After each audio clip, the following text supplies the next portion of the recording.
Un garçon qui vivait dans la rue cria à un millionnaire, « Ma mère a dit que tu es mon père. » Lorsque l'homme vit qui était la mère du garçon, tout son corps se figea. Avant de commencer l'histoire, n'oubliez pas de laisser un like et de vous abonner à la chaîne pour voir plus d'histoires comme celle-ci. L'air à l'intérieur de la maison était lourd, suffocant, et le petit salon semblait oppresser les poumons de Chloé, qui luttait pour respirer sur le canapé. Son corps tremblait sous la fine couverture, la sueur perlant sur son front alors qu'elle tentait en vain de garder les yeux ouverts. Bruce, un garçon de seulement 8 ans, était à ses côtés, le cœur battant à tout rompre de peur. « Maman, s'il te plaît, il faut que tu te lèves, on doit aller à l'hôpital, » dit-il presque en larmes, essayant de lui tenir la main. Mais la main de Chloé était froide, ce qui n'augmentait que la peur dans la poitrine de Bruce. Chloé ouvrit lentement les yeux, à peine capable de bouger. « Bruce, je ne peux pas. Je suis tellement fatigué », sa voix n'était qu'un murmure faible, et Bruce comprit que la situation était grave. Voir sa mère ainsi, si différente de la femme forte et attentionnée qu'elle avait toujours été, le laissa désespéré. Il savait qu'il ne pouvait plus attendre. « Je vais t'emmener à l'hôpital, maman. Je sais que tu ne veux pas, mais il le faut. S'il te plaît, tiens bon, » dit-il, regardant autour de la petite maison pour trouver quelque chose qui pourrait l'aider à la porter. La peur qu'il soit déjà trop tard lui faisait trembler les mains alors qu'il cherchait. Avec effort, Bruce aida Chloé à se lever, son petit corps supportant le poids fragile de sa mère, et prit son sac avec ses documents. La femme gémissait de douleur à chaque pas vers la porte, mais Bruce était déterminé. « Tu vas t'en sortir, maman, tiens bon. Je te promets qu'on va arriver à l'hôpital, » murmura-t-il, plus pour se rassurer que pour elle, essayant de garder l'espoir vivant dans son cœur. Ils atteignirent enfin l'hôpital public, bondé de monde. Bruce trouva un vieux fauteuil roulant à l'entrée et poussa sa mère à l'intérieur avec toute la force qu'il avait. La salle d'attente était surpeuplée, et personne ne semblait remarquer la souffrance qu'il traversait. « S'il vous plaît, quelqu'un, aidez ma mère, elle est très malade », cria Bruce, mais sa voix se perdit dans le chaos de l'hôpital alors que les médecins et les infirmières allaient et venaient, trop occupés pour l'entendre. Chloé, la tête tombant sur le côté, pouvait à peine rester consciente. « Bruce, je ne sais pas si je vais m'en sortir », murmura-t-elle, sa voix tremblante et faible. Bruce sentit les larmes monter dans ses yeux, mais il ne pouvait pas pleurer maintenant. Il devait être fort pour elle. « Maman, tu vas t'en sortir, juste un peu plus longtemps, d'accord ? Je vais chercher de l'aide, je te le promets, » dit-il, sa voix se brisant presque sous l'émotion. Enfin, un médecin s'approcha, le visage marqué par l'épuisement, et regarda Chloé avec inquiétude. « Ta mère est très malade, petit. Nous allons la prendre en charge maintenant, » dit-il d'une voix sérieuse, et Bruce sentit un frisson lui parcourir l'échine. C'était comme si le temps s'épuisait, et il ne savait pas s'il pourrait sauver sa mère à temps. À l'intérieur de l'hôpital, les infirmières placèrent Chloé sur une civière et l'emmenèrent en salle d'urgence. Le médecin, avec un dossier à la main, se tourna vers Bruce, qui était maintenant complètement terrifié. « Ta mère a une maladie rare. Son corps est très affaibli, et le problème, c'est que le traitement dont elle a besoin est extrêmement coûteux. Le médicament qu'il lui faut n'est pas disponible ici. Il te faudra l'acheter. Nous pouvons la garder à l'hôpital et lui donner des médicaments pour soulager la douleur en attendant que tu l'obtiennes, mais il est très rare et d'ici à ce que nous l'ayons, il pourrait être trop tard, » expliqua le médecin. Bruce le regarda sans vraiment comprendre ce que cela signifiait. « Mais il n'y a pas d'autre solution ? Il faut bien trouver quelque chose, » dit-il d'une voix étranglée, essayant de retenir ses larmes. Le médecin soupira en posant une main sur l'épaule du garçon. « Le médicament dont elle a besoin n'est pas fourni par l'hôpital, car il coûte une fortune et n'est pratiquement jamais utilisé pour un patient. Il est fabriqué pour une maladie très rare. Cependant, sans ce médicament, son état va se détériorer très rapidement. » Les mots du médecin frappèrent Bruce comme un coup de massue. Il ne savait pas vraiment ce qu'était une « fortune », mais il savait que c'était quelque chose qu'il n'avait pas. « Combien de temps avons-nous » demanda-t-il, la voix presque éteinte. Le médecin regarda Chloé, qui était inconsciente, puis Bruce. Sans le médicament, il lui reste au maximum 24 heures. Le monde de Bruce sembla s'arrêter à cet instant. Tout autour de lui devint silencieux, à l'exception du battement de son propre cœur dans sa poitrine. Il regarda sa mère, incapable de comprendre ce qu'il venait d'entendre. « 24 heures, » répéta-t-il, presque incrédule. Il s'approcha de Chloé, sentant la désespoir grandir en lui. « Maman, s'il te plaît, reste avec moi. Je ne sais pas quoi faire, mais je vais trouver une solution, je te le promets. » Des larmes coulaient enfin, mais Bruce tenait toujours fermement la main de sa mère, comme si cela pouvait la maintenir à ses côtés. Chloé ouvrit lentement les yeux, remarquant la détresse de son fils. Elle savait qu'elle avait peu de temps et que c'était peut-être sa dernière chance de lui parler. D'une voix faible, elle murmura « Bruce, je sais que tu seras fort. Tu l'as toujours été. » Bruce la regarda, les yeux pleins de larmes. « Maman, ne dis pas ça, tu vas t'en sortir. Je vais trouver le médicament, » dit-il avec ferveur, mais elle secoua légèrement la tête en essayant de sourire. « Tu es si courageux, toujours à prendre soin de moi, mais maintenant tu dois être encore plus fort. Je ne sais pas si je vais m'en sortir, mais je veux que tu me promettes, promets-moi que tu continueras, quoi qu'il arrive. » Chaque mot semblait lourd, comme un adieu. Bruce serra sa main plus fort, comme s'il pouvait lui transmettre sa force. « Je te le promets, maman, mais tu resteras avec moi. Je vais trouver le médicament, je te le jure, » dit-il d'une voix ferme, mais les larmes qui coulaient sur son visage racontaient une autre histoire. Chloé ferma les yeux un instant, prenant une profonde inspiration, comme si elle voulait s'accrocher à ce dernier moment avec son fils. « Je t'aime tellement, mon garçon. Ne l'oublie jamais. Sois fort, toujours. Tu seras quelqu'un de formidable, je le sais, même si je ne suis pas là pour le voir, » dit-elle, sa voix commençant à faiblir, mais le sourire sur ses lèvres demeurait. Bruce serra sa main plus fort, luttant contre la peur qui le consumait. « Je t'aime aussi, maman. Et tu le verras, je te promets, tu verras tout, » dit-il en l'enlaçant doucement, sentant son corps si fragile, comme s'il pouvait se briser à tout moment. Le silence entre eux fut interrompu par les bruits de l'hôpital autour d'eux, les machines bipaient, les gens se déplaçaient, mais pour Bruce, tout semblait lointain. Il savait que le temps était compté et qu'il devait agir vite. Bruce quitta immédiatement l'hôpital, déterminé à trouver l'argent nécessaire pour sauver sa mère. Il commença à marcher dans les rues, le poids de la mission pour sauver sa mère pesant lourdement sur ses jeunes épaules. Il avait peu de temps, presque pas d'argent, mais il devait faire quelque chose. Dans sa poche, il trouva les derniers billets restants de tout le dur travail de Chloé. « Cela ne suffira pas, mais je dois essayer, c'est ma seule chance, » pensa-t-il. Il s'arrêta devant une petite épicerie, regarda les étagères remplies de bonbons et de sucreries, et prit une profonde inspiration. « Avec ça, je peux essayer de vendre au feu rouge. Je sais que je ne gagnerai pas beaucoup, mais je ne peux pas la laisser mourir sans me battre. Je ferai tout ce que je peux pour la sauver, » pensa-t-il, sa voix intérieure un mélange d'espoir et de désespoir. Il tendit les billets froissés au vendeur, qui le regarda avec indifférence avant de pousser un paquet de bonbons vers lui. C'était tout ce qu'il avait, tout ce qu'il pouvait faire. « Il faut que ça marche. Il faut que je trouve l'argent. Je ne peux pas laisser ma mère dans cette situation, » pensa Bruce, serrant le paquet de bonbons dans ses mains. Il courut vers le carrefour le plus fréquenté qu'il connaissait. Le bruit constant des voitures, les klaxons impatients et le mouvement pressé des gens créaient une scène chaotique, mais il ne se laissa pas intimider. « C'est maintenant, il faut que je fasse ça vite. Chaque minute compte, » se dit-il en tenant fermement le paquet de bonbons. Bruce se plaça près du feu rouge, attendant que la lumière passe au rouge. Son cœur battait à tout rompre et ses mains étaient moites. Quand les voitures s'arrêtèrent, il marcha vers elles, son paquet de bonbons à la main. « S'il vous plaît, aidez-moi, c'est pour ma mère, elle a besoin de médicaments, s'il vous plaît, » dit-il, sa voix tremblante mais empreinte de détermination, chaque mot chargé de douleur et de peur. Les conducteurs le regardaient avec méfiance, beaucoup détournant simplement les yeux comme s'il n'existait pas. Bruce tenta de rester calme, passant de voiture en voiture. « Si je vends tout, peut-être que je pourrai avoir une partie de l'argent, tout aide, » se dit-il. Mais les quelques pièces qu'il reçut étaient dérisoires par rapport à ce dont il avait besoin. « Ça va prendre une éternité. Je ne sais pas si je vais y arriver. » Dans l'une des voitures, une femme baissa la vitre un instant et lança quelques pièces au sol sans même le regarder. Bruce les ramassa, sentant les larmes lui brûler les yeux, mais il se força à continuer. « Je ne peux pas abandonner maintenant. Si je m'arrête, elle n'aura aucune chance. » Il courut vers la voiture suivante, répétant la même supplication, mais la réponse fut toujours la même, des regards indifférents, des vitres qui se relevaient rapidement, ou des pièces de monnaie qui à peine remplissaient ses poches. « S'il vous plaît, juste un peu plus. Il me faut plus, » murmurait-il en continuant à marcher près du feu.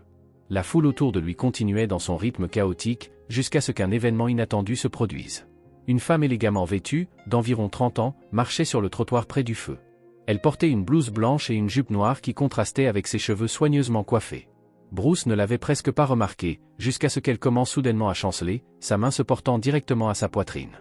Le temps sembla ralentir tandis que Bruce observait la femme, plus tard connue sous le nom de Rose, vaciller. « Que se passe-t-il » murmura-t-il avant de la voir s'effondrer au sol, luttant pour respirer. Bruce laissa tomber les bonbons sur le trottoir et courut vers elle, le cœur battant à tout rompre. « Madame, madame, est-ce que ça va ?» Il s'agenouilla à côté d'elle, regardant son visage élégant se tordre de douleur, son souffle devenu erratique. Elle essaya de parler, mais ses lèvres tremblaient seulement. « S'il vous plaît, madame, restez calme, je vais vous aider » tenta-t-il de dire, bien que la situation l'effraie. Se remémorant l'angoisse qu'il avait ressentie en voyant sa propre mère dans le même état, il savait qu'il ne pouvait pas rester les bras croisés. « Ça va aller, respirez, je vais chercher de l'aide. » Bruce regarda autour de lui, mais personne ne semblait remarquer ce qui se passait. Pourquoi personne ne s'arrête?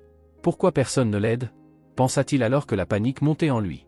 La femme ouvrit brièvement les yeux, toussant alors qu'elle luttait pour rester consciente. « Aidez-moi, s'il vous plaît, » murmura-t-elle, sa voix faible, presque inaudible. « Je vais vous aider, je vous le promets. » Il sortit rapidement le téléphone qu'il avait gardé pour communiquer avec sa mère en cas de besoin et appela les urgences. « Venez vite, une femme est très malade. » Nous sommes au carrefour près du feu rouge. Venez vite, dit-il, sa voix tremblant de panique en attendant une réponse. Bruce tenait la main de la femme, tout comme il avait tenu celle de sa mère. Il ressentait la même peur, le même sentiment d'impuissance. Il faut juste que vous teniez bon, d'accord? L'ambulance arrive, tout ira bien. Les mots sortaient rapidement, mais il ne savait pas vraiment s'il la rassurait elle ou lui-même. Pendant qu'ils attendaient, les voitures continuaient de passer, et Bruce regardait autour de lui, suppliant du regard que quelqu'un s'arrête, mais la ville semblait indifférente à leur souffrance. Le temps semblait s'étirer alors qu'il serrait fermement la main de la femme, essayant de lui donner de l'espoir. « Vous allez vous en sortir, il le faut, » murmura-t-il, ses pensées se mêlant entre la peur pour cette femme et l'inquiétude pour sa mère. Enfin, les lumières de l'ambulance apparurent au loin, et Bruce poussa un soupir de soulagement. « Vous voyez, je vous l'avais dit, ils vont arriver. Encore un petit peu. » La femme toussa de nouveau, mais parvint à ouvrir les yeux et à regarder Bruce, son regard rempli de reconnaissance. « Vous ne m'avez pas dit votre nom. Moi, c'est Rose. Mais pourquoi? Pourquoi m'avez-vous aidé? Demanda-t-elle, sa voix faible mais curieuse. Bruce la regarda, les larmes aux yeux. Parce que, ma mère est très malade, et je ne veux pas que quelqu'un d'autre passe par là. J'ai juste pensé que si quelqu'un la voyait souffrir dans la rue, il l'aiderait aussi si elle en avait besoin. C'est la moindre des choses que quelqu'un pourrait faire, au fait, je m'appelle Bruce. Il prononça ces mots sans rien attendre en retour, espérant seulement que si quelque chose arrivait à sa mère dans une situation similaire, quelqu'un l'aiderait aussi. L'ambulance s'arrêta à côté d'eux, et les ambulanciers prirent rapidement la situation en main. Bruce recula de quelques pas, les regardant placer la femme sur une civière et vérifier ses signes vitaux. « Elle va s'en sortir, n'est-ce pas ?» demanda-t-il, la voix tremblante. Mais l'un des ambulanciers hocha simplement la tête sans rien dire. Avant d'être emmené dans l'ambulance, Rose serra une dernière fois la main de Bruce, ses yeux maintenant plus alertes fixés sur les siens. « Tu m'as sauvé, Bruce. Que veux-tu en retour ?» Bruce la regarda intensément, son cœur battant encore fort à cause de la course, de la désespoir et surtout de l'urgence de sauver sa mère. Mais à cet instant, il ne pouvait pas ignorer la femme devant lui, qui venait de vivre une expérience terrifiante. Même si le temps jouait contre lui, quelque chose dans son cœur l'empêchait de ne penser qu'à lui-même. Il fit un pas en avant et, d'une voix tremblante, répondit « Je veux juste que vous alliez bien, c'est tout. Je ne peux pas laisser quelqu'un mourir. » Rose, respirant toujours avec difficulté, serra la main de Bruce une fois de plus, son expression mêlant surprise et gratitude. « Tu es un garçon très spécial, Bruce, » dit-elle, essayant de reprendre son souffle alors que les ambulanciers la plaçaient dans l'ambulance. Bruce, le cœur lourd, les regarda sans la quitter des yeux. « Je vais venir avec vous à l'hôpital. Il faut que je m'assure que vous allez bien. » Malgré l'urgence de sauver sa mère, il sentait qu'il devait aller jusqu'au bout de cette promesse silencieuse qu'il s'était faite de ne jamais abandonner personne. Cette femme ne ferait pas exception. Dans l'ambulance, Bruce observait attentivement les gestes des ambulanciers qui prenaient soin de Rose. Son visage, marqué de douleur quelques instants plus tôt, semblait maintenant plus détendu, bien qu'elle restât encore un peu pâle. « Merci, mon garçon, mais tu n'as pas besoin de rester ici. Je sais que tu es inquiet pour autre chose, » dit Rose, respirant avec difficulté mais avec des yeux qui brillaient de sincérité. Bruce secoua la tête, déterminé. « Je ne peux pas te laisser comme ça. Je trouverai un moyen de vendre les bonbons pour sauver ma mère après que tu ailles mieux, mais je ne peux pas te laisser seul non plus. Ce ne serait pas la bonne chose à faire. » Le trajet jusqu'à l'hôpital fut rapide, mais le temps semblait s'étirer pour Bruce. Il était encore déchiré entre l'envie d'aider cette femme et la panique de devoir courir contre la montre pour sauver sa mère. Dès qu'ils arrivèrent à l'hôpital, les ambulanciers prirent Rose en charge à l'intérieur, tandis que Bruce attendait à l'extérieur. « Tout ira bien, elle va s'en sortir, » pensa-t-il en essayant de se calmer, mais la tension le dévorait. Il savait que le temps était compté pour Chloé, et cela le terrifiait. La salle d'attente était presque vide, le silence uniquement brisé par les pas occasionnels des infirmières. Bruce faisait les 100 pas, inquiet pour Rose et, en même temps, pour sa mère. « Si elle va mieux, je pourrai courir à nouveau. Avec un peu de chance, j'aurai encore le temps de vendre tout ça et d'essayer d'acheter ce médicament. Mais qui est-ce que je trompe? Même si je vends tous les bonbons, je n'arriverai jamais à acheter ce médicament, » pensa-t-il en regardant l'horloge sur le mur, dont les aiguilles semblaient se moquer de lui. Les minutes passaient lentement, chaque seconde se transformant en une torture silencieuse. Il prit une profonde inspiration en essayant de rester calme, mais il savait que le temps n'était pas de son côté. Enfin, après ce qui sembla être une éternité, la porte de la salle d'examen s'ouvrit et Rose apparut, semblant plus apaisée. Le médecin à côté d'elle dit quelque chose que Bruce ne pouvait pas entendre, mais elle avait l'air d'aller bien. Il s'approcha d'elle, sentant son cœur s'accélérer. « Tu vas mieux? Vraiment ?» demanda Bruce, sa voix pleine d'inquiétude. Elle sourit, encore un peu fatiguée. « C'était juste une crise d'angoisse, mon garçon. Aucun des tests n'a montré quoi que ce soit de grave. On dirait que ta sollicitude m'a sauvé la vie, de plus d'une manière. » Bruce soupira de soulagement, au moins quelque chose s'était bien passé ce jour-là. Il sourit brièvement, mais ce soulagement fut de courte durée, car la pensée de sa mère revint rapidement et avec force à son esprit. Il devait sauver Chloé. « Je dois y aller maintenant, ma mère est très malade, » dit-il précipitamment. Rose le regarda avec une gravité que Bruce ne s'attendait pas à voir. « Tu as attendu pour moi, même en sachant que le temps de ta mère était compté, n'est-ce pas ?» Bruce hocha la tête, sentant à nouveau le poids de la situation l'envahir. « Oui, je ne pouvais pas te laisser seul, mais le médicament de ma mère est très cher, » dit Bruce, faisant sourire Rose malgré la nervosité qu'elle ressentait encore. « Bruce, tu as un très bon cœur. Maintenant, c'est à mon tour de t'aider. Ne t'inquiète pas pour le coup. Allons à la pharmacie, je vais acheter le médicament de ta mère. » Bruce ressentit un mélange de soulagement et d'urgence en même temps. Ils marchèrent ensemble jusqu'à la pharmacie de l'hôpital. Pendant que Rose parlait avec le pharmacien et commandait le médicament importé dont Bruce avait désespérément besoin, il ne pouvait s'empêcher de penser à sa mère. « S'il vous plaît, faites qu'il reste encore du temps, juste quelques minutes de plus, » pensait-il en serrant le paquet de bonbons dans ses mains, maintenant inutile. Enfin, le pharmacien tendit le médicament à Rose, qui paya sans hésiter. « Tiens, mon garçon, » dit-elle en lui remettant le médicament. Bruce serra le médicament dans ses mains tremblantes, ressentant un mélange de gratitude et de désespoir. « Merci, vraiment, merci beaucoup, mademoiselle Rose. Un jour, si Dieu le veut, je vous rembourserai ce médicament, » dit-il, le cœur plein d'espoir. « Il n'est pas nécessaire de me rembourser, Bruce. Je t'ai aidé de tout cœur. Maintenant, vas-y, j'espère que ta mère ira bien, » murmura-t-elle en guise d'adieu. Bruce hocha la tête, se retourna rapidement et commença à courir, son cœur battant la chamade. Il savait que le temps jouait contre lui. Encore un peu de temps, maman, j'arrive, se répétait-il en boucle dans sa tête, essayant de se convaincre qu'il arriverait à temps.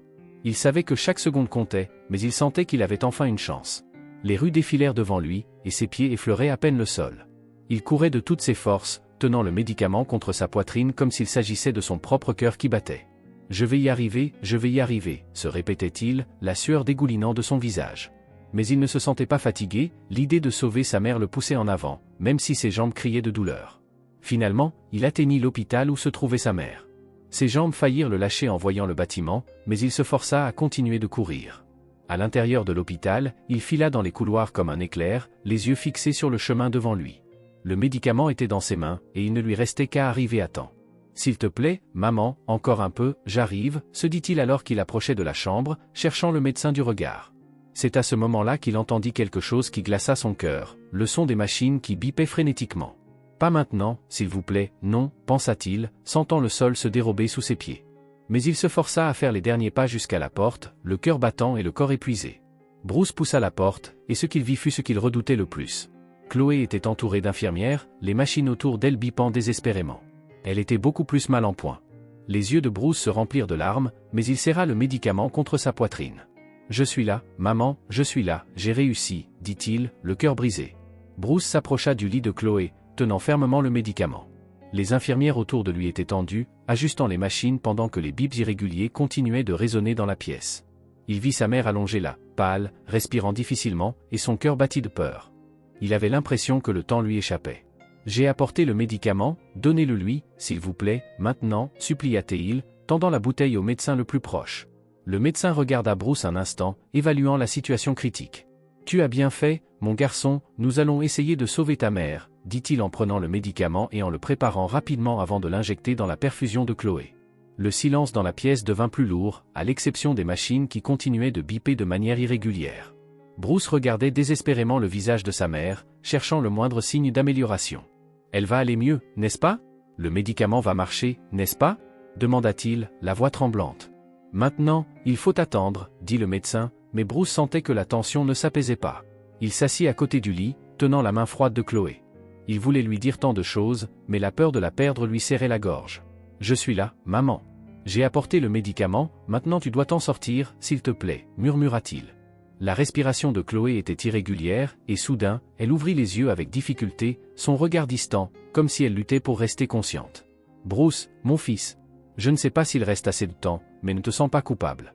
Tu es le meilleur fils que j'ai jamais rêvé d'avoir, » dit-elle d'une voix presque inaudible. Bruce se pencha plus près d'elle, le cœur battant à tout rompre dans sa poitrine. « Maman, tout va bien se passer, je suis là. J'ai le médicament, et tu vas aller mieux, » dit-il, les larmes aux yeux. Chloé serra faiblement sa main et commença à bouger les lèvres, essayant de dire quelque chose d'important. « Je dois te dire quelque chose, je sens que je ne vais pas m'en sortir, mon amour. Il y a quelque chose à propos de ton père. » Cette phrase coupa l'air comme un choc. Bruce n'avait jamais entendu sa mère parler de son père, et maintenant, au milieu de ce cauchemar, elle essayait de lui révéler quelque chose qu'il n'aurait jamais imaginé. « Et mon père, maman? Qui est-il » demanda Bruce, mais contrairement à ce qu'il aurait pensé, la révélation ne le frappa pas avec la force qu'il aurait imaginée. À cet instant, tout ce qu'il voulait, c'était que sa mère survive. Chloé prit une profonde inspiration, comme si rassembler ses forces était la tâche la plus difficile du monde. « Il y a une photo dans mon sac. Trouve-la pour moi, demanda-t-elle faiblement. Immédiatement, Bruce se mit à fouiller dans le sac de sa mère, là où elle gardait toujours ses documents. Avec des mains tremblantes, il trouva la photo. Chloé le regarda et murmura « Cet homme, c'est ton père. » Bruce regarda la photo, mais son esprit était ailleurs. « Maman, tu dois te reposer. Pas maintenant. On en parlera plus tard, quand tu iras mieux, d'accord? On aura tout le temps pour en discuter. » Mais avant qu'elle ne puisse répondre, la voix de Chloé s'éteignit, et ses yeux commencèrent à se fermer lentement. Sa respiration déjà faible devint encore plus laborieuse, et les moniteurs recommencèrent à biper frénétiquement. « Maman, non, s'il te plaît, reste avec moi. Je suis là, ne me laisse pas maintenant. » implora Bruce, secouant la tête désespérément tout en serrant plus fort la main de sa mère. Mais Chloé ne répondit plus. La pièce se remplit d'un silence terrifiant. Le bruit des machines s'éloignait presque, devenant plus doux, plus distant. Les infirmières échangèrent des regards rapides, l'une d'entre elles se précipita pour vérifier les signes vitaux de Chloé, tandis qu'une autre ajustait les moniteurs. Bruce, voyant le corps immobile de sa mère, ne put plus retenir ses larmes. Il tenait toujours sa main, mais la sensation de la perdre devenait de plus en plus réelle à chaque seconde qui passait. « Maman, s'il te plaît, reviens. Tu ne peux pas me laisser maintenant. J'ai besoin de toi, murmura-t-il désespérément, sa voix brisée par les sanglots. Le médecin, après avoir vérifié les signes de Chloé, se tourna vers Bruce avec une sympathie qui n'avait pas besoin de mots. « Elle est tombée dans le coma, Bruce. Je suis désolé, dit-il doucement, bien que sa voix soit lourde de tristesse. Nous avons fait tout ce que nous pouvions, mais son corps est très affaibli. » Bruce sentit le sol s'effondrer sous lui. « Coma. » Ce mot résonnait dans sa tête comme un coup fatal. « Un coma, répéta-t-il, incrédule. Mais j'ai apporté le médicament. Elle ne devait pas aller mieux ?» Il se leva soudainement, regardant le médecin avec l'espoir qu'il lui dise qu'il y avait une erreur, que sa mère pouvait encore se réveiller. « Elle est très affaiblie, Bruce, expliqua calmement le médecin, bien que sa voix soit empreinte de chagrin. Le médicament a peut-être stabilisé une partie de la maladie, mais son corps est dans un état très délicat. Maintenant, seul le temps nous dira. » Bruce tomba à genoux près du lit, ses mains toujours agrippées à celles de sa mère. « Maman, s'il te plaît, reviens. Je ne peux pas faire ça tout seul. J'ai besoin de toi, supplia-t-il, incapable de comprendre ce qui était en train de se passer. Tout semblait irréel, comme s'il était piégé dans un cauchemar dont il ne pouvait se réveiller. Le temps semblait s'arrêter dans la pièce. Les infirmières, réalisant qu'il n'y avait plus rien à faire pour l'instant, commencèrent à quitter la pièce, laissant Bruce seul avec Chloé. Le son des bips, maintenant plus doux, était la seule chose qui brisait le silence entre eux. Bruce regarda le visage de sa mère, espérant voir un signe de vie, un mouvement quelconque, mais elle restait immobile. Son corps fragile semblait s'éloigner avec chaque seconde qui passait. Les larmes glissèrent silencieusement sur le visage de Bruce alors qu'il tenait toujours la main de sa mère. « Maman, s'il te plaît, je ne peux pas faire ça sans toi, » murmura-t-il, la voix rauque à force de retenir ses sanglots. Il jeta à peine un coup d'œil à la photo qu'elle lui avait donnée, car rien d'autre n'avait d'importance à cet instant. Tout ce qu'il souhaitait, c'était que Chloé ouvre les yeux, qu'elle prononce son nom à nouveau, qu'elle lui dise que tout irait bien. Le silence dans la pièce était accablant, et pour la première fois, Bruce se sentit véritablement seul. Il resta assis là, à côté du lit, tenant la main glacée de sa mère comme si ce simple contact pouvait la garder près de lui. Il fixait son visage, priant pour un miracle, pour n'importe quel signe de vie qui lui permettrait de croire qu'il restait encore de l'espoir. Mais les minutes passaient, et rien ne changeait. La peur de perdre sa mère pesait sur lui comme un poids insupportable. Après un moment, Bruce était à peine capable de garder les yeux ouverts lorsqu'un des médecins entra dans la chambre. Ses pas étaient lents et mesurés, essayant de ne pas perturber le lourd silence. Il s'arrêta près de Bruce, et après un bref regard vers Chloé, posa une main sur l'épaule du garçon. « Bruce, nous allons prendre soin de ta mère. Elle est dans le coma, mais nous faisons tout ce que nous pouvons pour elle. Maintenant, tu dois rentrer chez toi et te reposer. Nous la surveillerons en permanence, » dit-il doucement. Bruce leva le visage, les yeux remplis de larmes qu'il avait du mal à retenir. « Mais, et si elle se réveille? Je ne veux pas la laisser seule. Et si elle a besoin de moi ?» dit-il, la voix presque chuchotée, pleine de désespoir. Il ne pouvait pas imaginer la laisser, même s'il prenait soin d'elle. « J'ai promis de rester avec elle, je ne peux pas partir maintenant. » Le médecin soupira, son regard empreint de compassion. « Je sais que c'est difficile, mais ta mère aura besoin de temps. Toi aussi, tu dois prendre soin de toi, Bruce. Rentre chez toi, repose-toi, et nous t'appellerons immédiatement s'il y a le moindre changement, » le rassura-t-il. Bruce hésita encore, ses doigts pressant doucement la main de sa mère, comme s'il ne pouvait pas la lâcher. Mais au fond de lui, il savait qu'il n'y avait plus rien qu'il puisse faire à cet instant. Avec un cœur lourd, il se leva lentement et regarda le visage paisible, bien que fragile, de Chloé. « Je reviendrai demain, maman, je te le promets, » murmura-t-il, ses paroles teintées d'une douleur profonde, comme s'il abandonnait la seule personne qui comptait encore dans sa vie. En quittant l'hôpital, Bruce eut l'impression que le monde autour de lui devenait plus flou que jamais. Le chemin de retour à la maison lui sembla interminable, ses pensées obscurcies, sans savoir comment gérer cette situation. La rue était calme lorsqu'il arriva enfin à la modeste maison où il vivait avec Chloé. Tout autour de lui semblait être un souvenir lointain d'une vie qui n'existait plus. Chaque coin, chaque ombre ressemblait à un fantôme du passé, d'une existence maintenant suspendue à un fil à l'hôpital. Cette nuit-là, Bruce dormit à peine. Le bruit des bips des machines de l'hôpital semblait résonner dans son esprit. Il se tourna et se retourna dans son lit, les yeux grands ouverts fixant le plafond. Et si elle ne se réveille pas, que vais-je faire ? Je ne peux pas perdre ma mère, je ne peux pas, pensa-t-il encore et encore, incapable de trouver le moindre réconfort. La pièce était petite et étouffante, et l'absence de la présence de Chloé rendait tout encore plus froid. Le lendemain matin, Bruce entendit de violents coups à la porte. Il se leva d'un bond, le cœur déjà serré d'angoisse. En ouvrant la porte, il trouva le propriétaire, un homme corpulent au visage sévère qui semblait dépourvu de toute compassion. « Où est ta mère ? Elle a 3 mois de retard sur le loyer. Je ne peux plus attendre. Soit tu paies aujourd'hui, soit vous devez partir. » Bruce resta figé un instant, le poids des mots le frappant comme un coup de poing. Bruce savait qu'ils étaient en retard de loyer, mais il n'avait aucune idée de comment ils allaient pouvoir payer. Chloé avait perdu son emploi lorsqu'elle était tombée malade, et depuis, Bruce survivait avec les quelques pièces qu'il gagnait en vendant des bonbons au feu rouge. « Je n'ai pas l'argent en ce moment, monsieur. Ma mère est à l'hôpital, dans le coma. Elle ne peut pas travailler, s'il vous plaît, donnez-moi juste un peu plus de temps, » supplia Bruce, sa voix tremblante.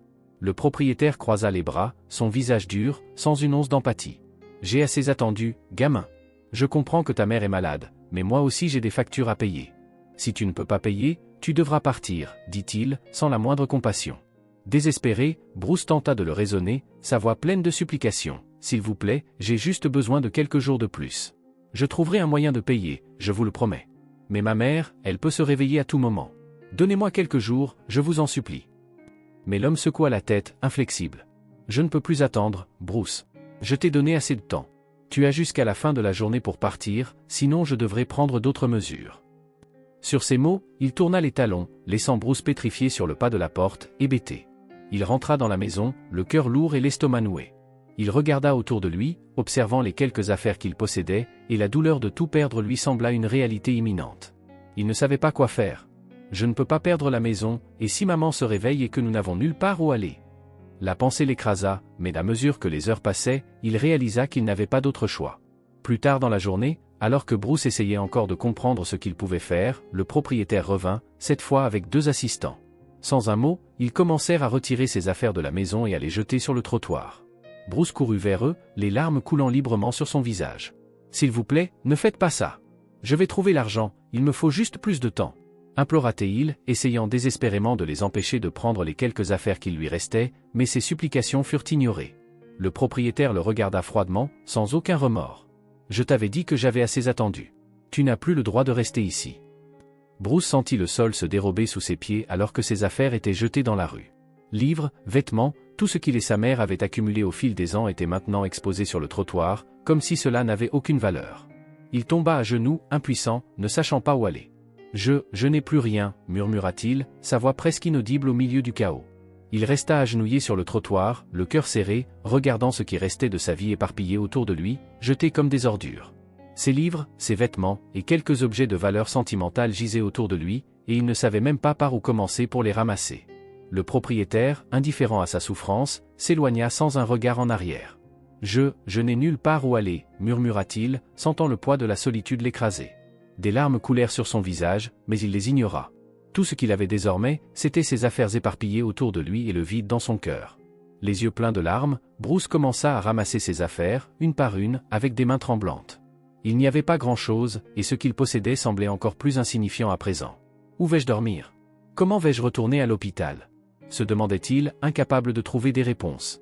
Chaque mouvement était lent et douloureux, l'épuisement physique et émotionnel prenant le dessus.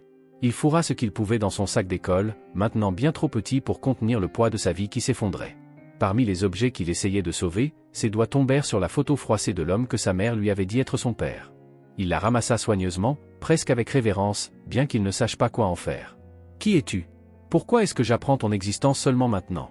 pensa-t-il en regardant le visage sur la photo, mais il ne pouvait pas s'y attarder. Le poids de sa réalité était bien plus important que le mystère que représentait cette photo. Il glissa la photo au fond de son sac, comme si elle pouvait attendre un moment plus sûr, plus stable, un moment qu'il savait peut-être ne jamais venir. Après avoir empaqueté ce qu'il pouvait, Bruce regarda autour de lui, essayant de penser à sa prochaine étape. L'hôpital n'était qu'à quelques rues de là, et peut-être que s'il restait à proximité, il pourrait être disponible si quelque chose changeait dans l'état de sa mère. Je dois rester près de maman. Je ne peux pas être loin d'elle, et je n'ai plus de maison de toute façon, pensa-t-il, son anxiété augmentant. Mais la détermination de rester proche de Chloé le poussa à avancer. La nuit tombait lorsqu'il atteignit enfin le parc près de l'hôpital. Le lieu était calme, à l'exception du bruit lointain des voitures et des réverbères qui projetaient des ombres sur les bancs en béton. Bruce chercha autour de lui un endroit où il pourrait s'abriter. « C'est juste pour cette nuit, juste jusqu'à ce que je trouve une solution », se dit-il en essayant de ne pas désespérer. Il s'approcha d'un des bancs et s'assit, posant son sac à côté de lui. Le froid se fit rapidement sentir, s'infiltrant dans ses os, et Bruce se recroquevilla, serrant ses genoux contre lui. « Je dois juste tenir cette nuit, juste une nuit », pensa-t-il en regardant le ciel, qui commençait à se couvrir de nuages.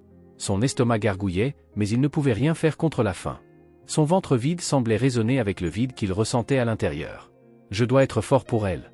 Maman a besoin de moi, et je dois rester ici, près d'elle, essaya-t-il de se convaincre, mais la réalité était froide et impitoyable. Le banc en béton, inconfortable, était son seul abri, et l'obscurité qui l'entourait le faisait se sentir encore plus petit. Bruce serra son sac contre lui comme un oreiller improvisé et s'allongea sur le banc, se recroquevillant pour se protéger du froid grandissant. Les rues autour de lui étaient désertes, et le silence qu'il avait cherché semblait maintenant menaçant. « Et si je ne me réveille pas à temps? Et si quelque chose arrive à maman pendant que je suis ici ?» La culpabilité le rongeait, mais il savait qu'il n'avait pas d'autre choix. Sans maison, sans argent, sans aide, il était complètement seul. Chaque minute qui passait, le froid semblait s'intensifier. Bruce grelottait, essayant de se réchauffer avec la fine chemise qu'il portait, mais c'était inutile. Le vent soufflait sans relâche, soulevant les feuilles mortes autour de lui. Il regarda vers l'hôpital, ses lumières encore allumées au loin, et murmura « J'ai promis de m'occuper de toi, maman. Je serai là quand tu te réveilleras. » Les mots lui échappèrent avec difficulté, et il sentit l'épuisement finalement prendre le dessus sur son corps. Ses paupières devinrent lourdes, et la fatigue mentale et physique le conduisit lentement à dormir, malgré l'inconfort. Mais le soulagement temporaire de fermer les yeux ne dura pas longtemps. Quelques minutes plus tard, Bruce fut réveillé par un bruit inattendu, le son de gouttes tombant lourdement sur le sol. Il ouvrit les yeux et sentit la première goutte de pluie froide tomber sur son visage. « Pas maintenant », pensa-t-il, se levant rapidement du banc alors que la pluie commençait à s'intensifier. Il regarda autour de lui, cherchant un endroit où s'abriter, mais le parc était désert et la pluie devenait de plus en plus forte. Ce qui avait commencé comme une légère bruine se transforma rapidement en une averse torrentielle, trempant ses vêtements et ses quelques affaires. Bruce serra son sac contre lui, essayant de le protéger, mais l'eau semblait s'infiltrer partout, mouillant même le dernier coin de son petit sac. « Mon Dieu, s'il vous plaît, aidez-moi. Je ne sais plus quoi faire. S'il vous plaît, sauvez ma mère et moi, pria-t-il, sentant son désespoir grandir à mesure que la pluie le trempait complètement. Ses cheveux dégoulinaient, ses vêtements collaient à son corps, et le froid devenait encore plus mordant. Il tenta de courir vers un arbre proche, cherchant un abri, mais c'était inutile. La pluie tombait sans relâche, trempant le sol autour de lui et le laissant encore plus vulnérable. Bruce s'assit sous l'arbre, serrant son sac à dos contre sa poitrine, essayant de protéger ses affaires de la pluie battante. « Je veux juste que ce cauchemar se termine. Pourquoi tout va-t-il si mal ?» pensa-t-il, sentant les larmes monter dans sa gorge une fois de plus. Le vent soufflait avec violence, et le froid semblait couper sa peau comme des lames. Bruce ne savait pas combien de temps il pourrait encore tenir. Le sommeil qu'il avait précédemment envahi était maintenant impossible à atteindre, remplacé par une veille tourmentée et le son constant de la pluie qui tombait autour de lui. « Je voudrais juste être à la maison ou avec maman. Je voudrais juste que les choses soient différentes, se dit-il, tandis que l'eau ruisselait sur sa peau, trempant le sol et ses maigres affaires. Bruce se sentait plus fragile que jamais. Le ciel sombre semblait refléter son propre désespoir, et sa seule compagnie était le bruit de la tempête, qui ne montrait aucun signe de répit.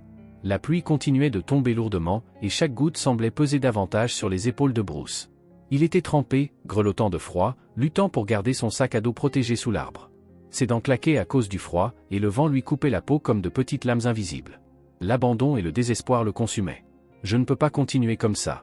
Si je reste ici, je ne survivrai pas à la nuit, pensa-t-il, un frisson parcourant son corps. Il savait qu'il devait trouver un abri rapidement. Puis, son regard se tourna vers l'hôpital, dont les lumières brillaient à travers la pluie battante. Peut-être qu'ils me laisseront rester à l'intérieur un moment, pensa-t-il, son corps déjà affaibli, mais poussé par le besoin de survivre à cette nuit terrible, ne serait-ce que pour quelques heures. Être dans un endroit sec et chaud suffirait à apaiser son angoisse. Avec difficulté, Bruce se leva et serra son sac à dos contre sa poitrine. Ses jambes semblaient lourdes, tout son corps souffrait du froid et de l'épuisement, mais il savait qu'il n'avait pas le choix. Il commença à marcher vers l'hôpital, la pluie lui fouettant le visage et ses vêtements collant à sa peau. « Je dois y rester, ne serait-ce que jusqu'au matin.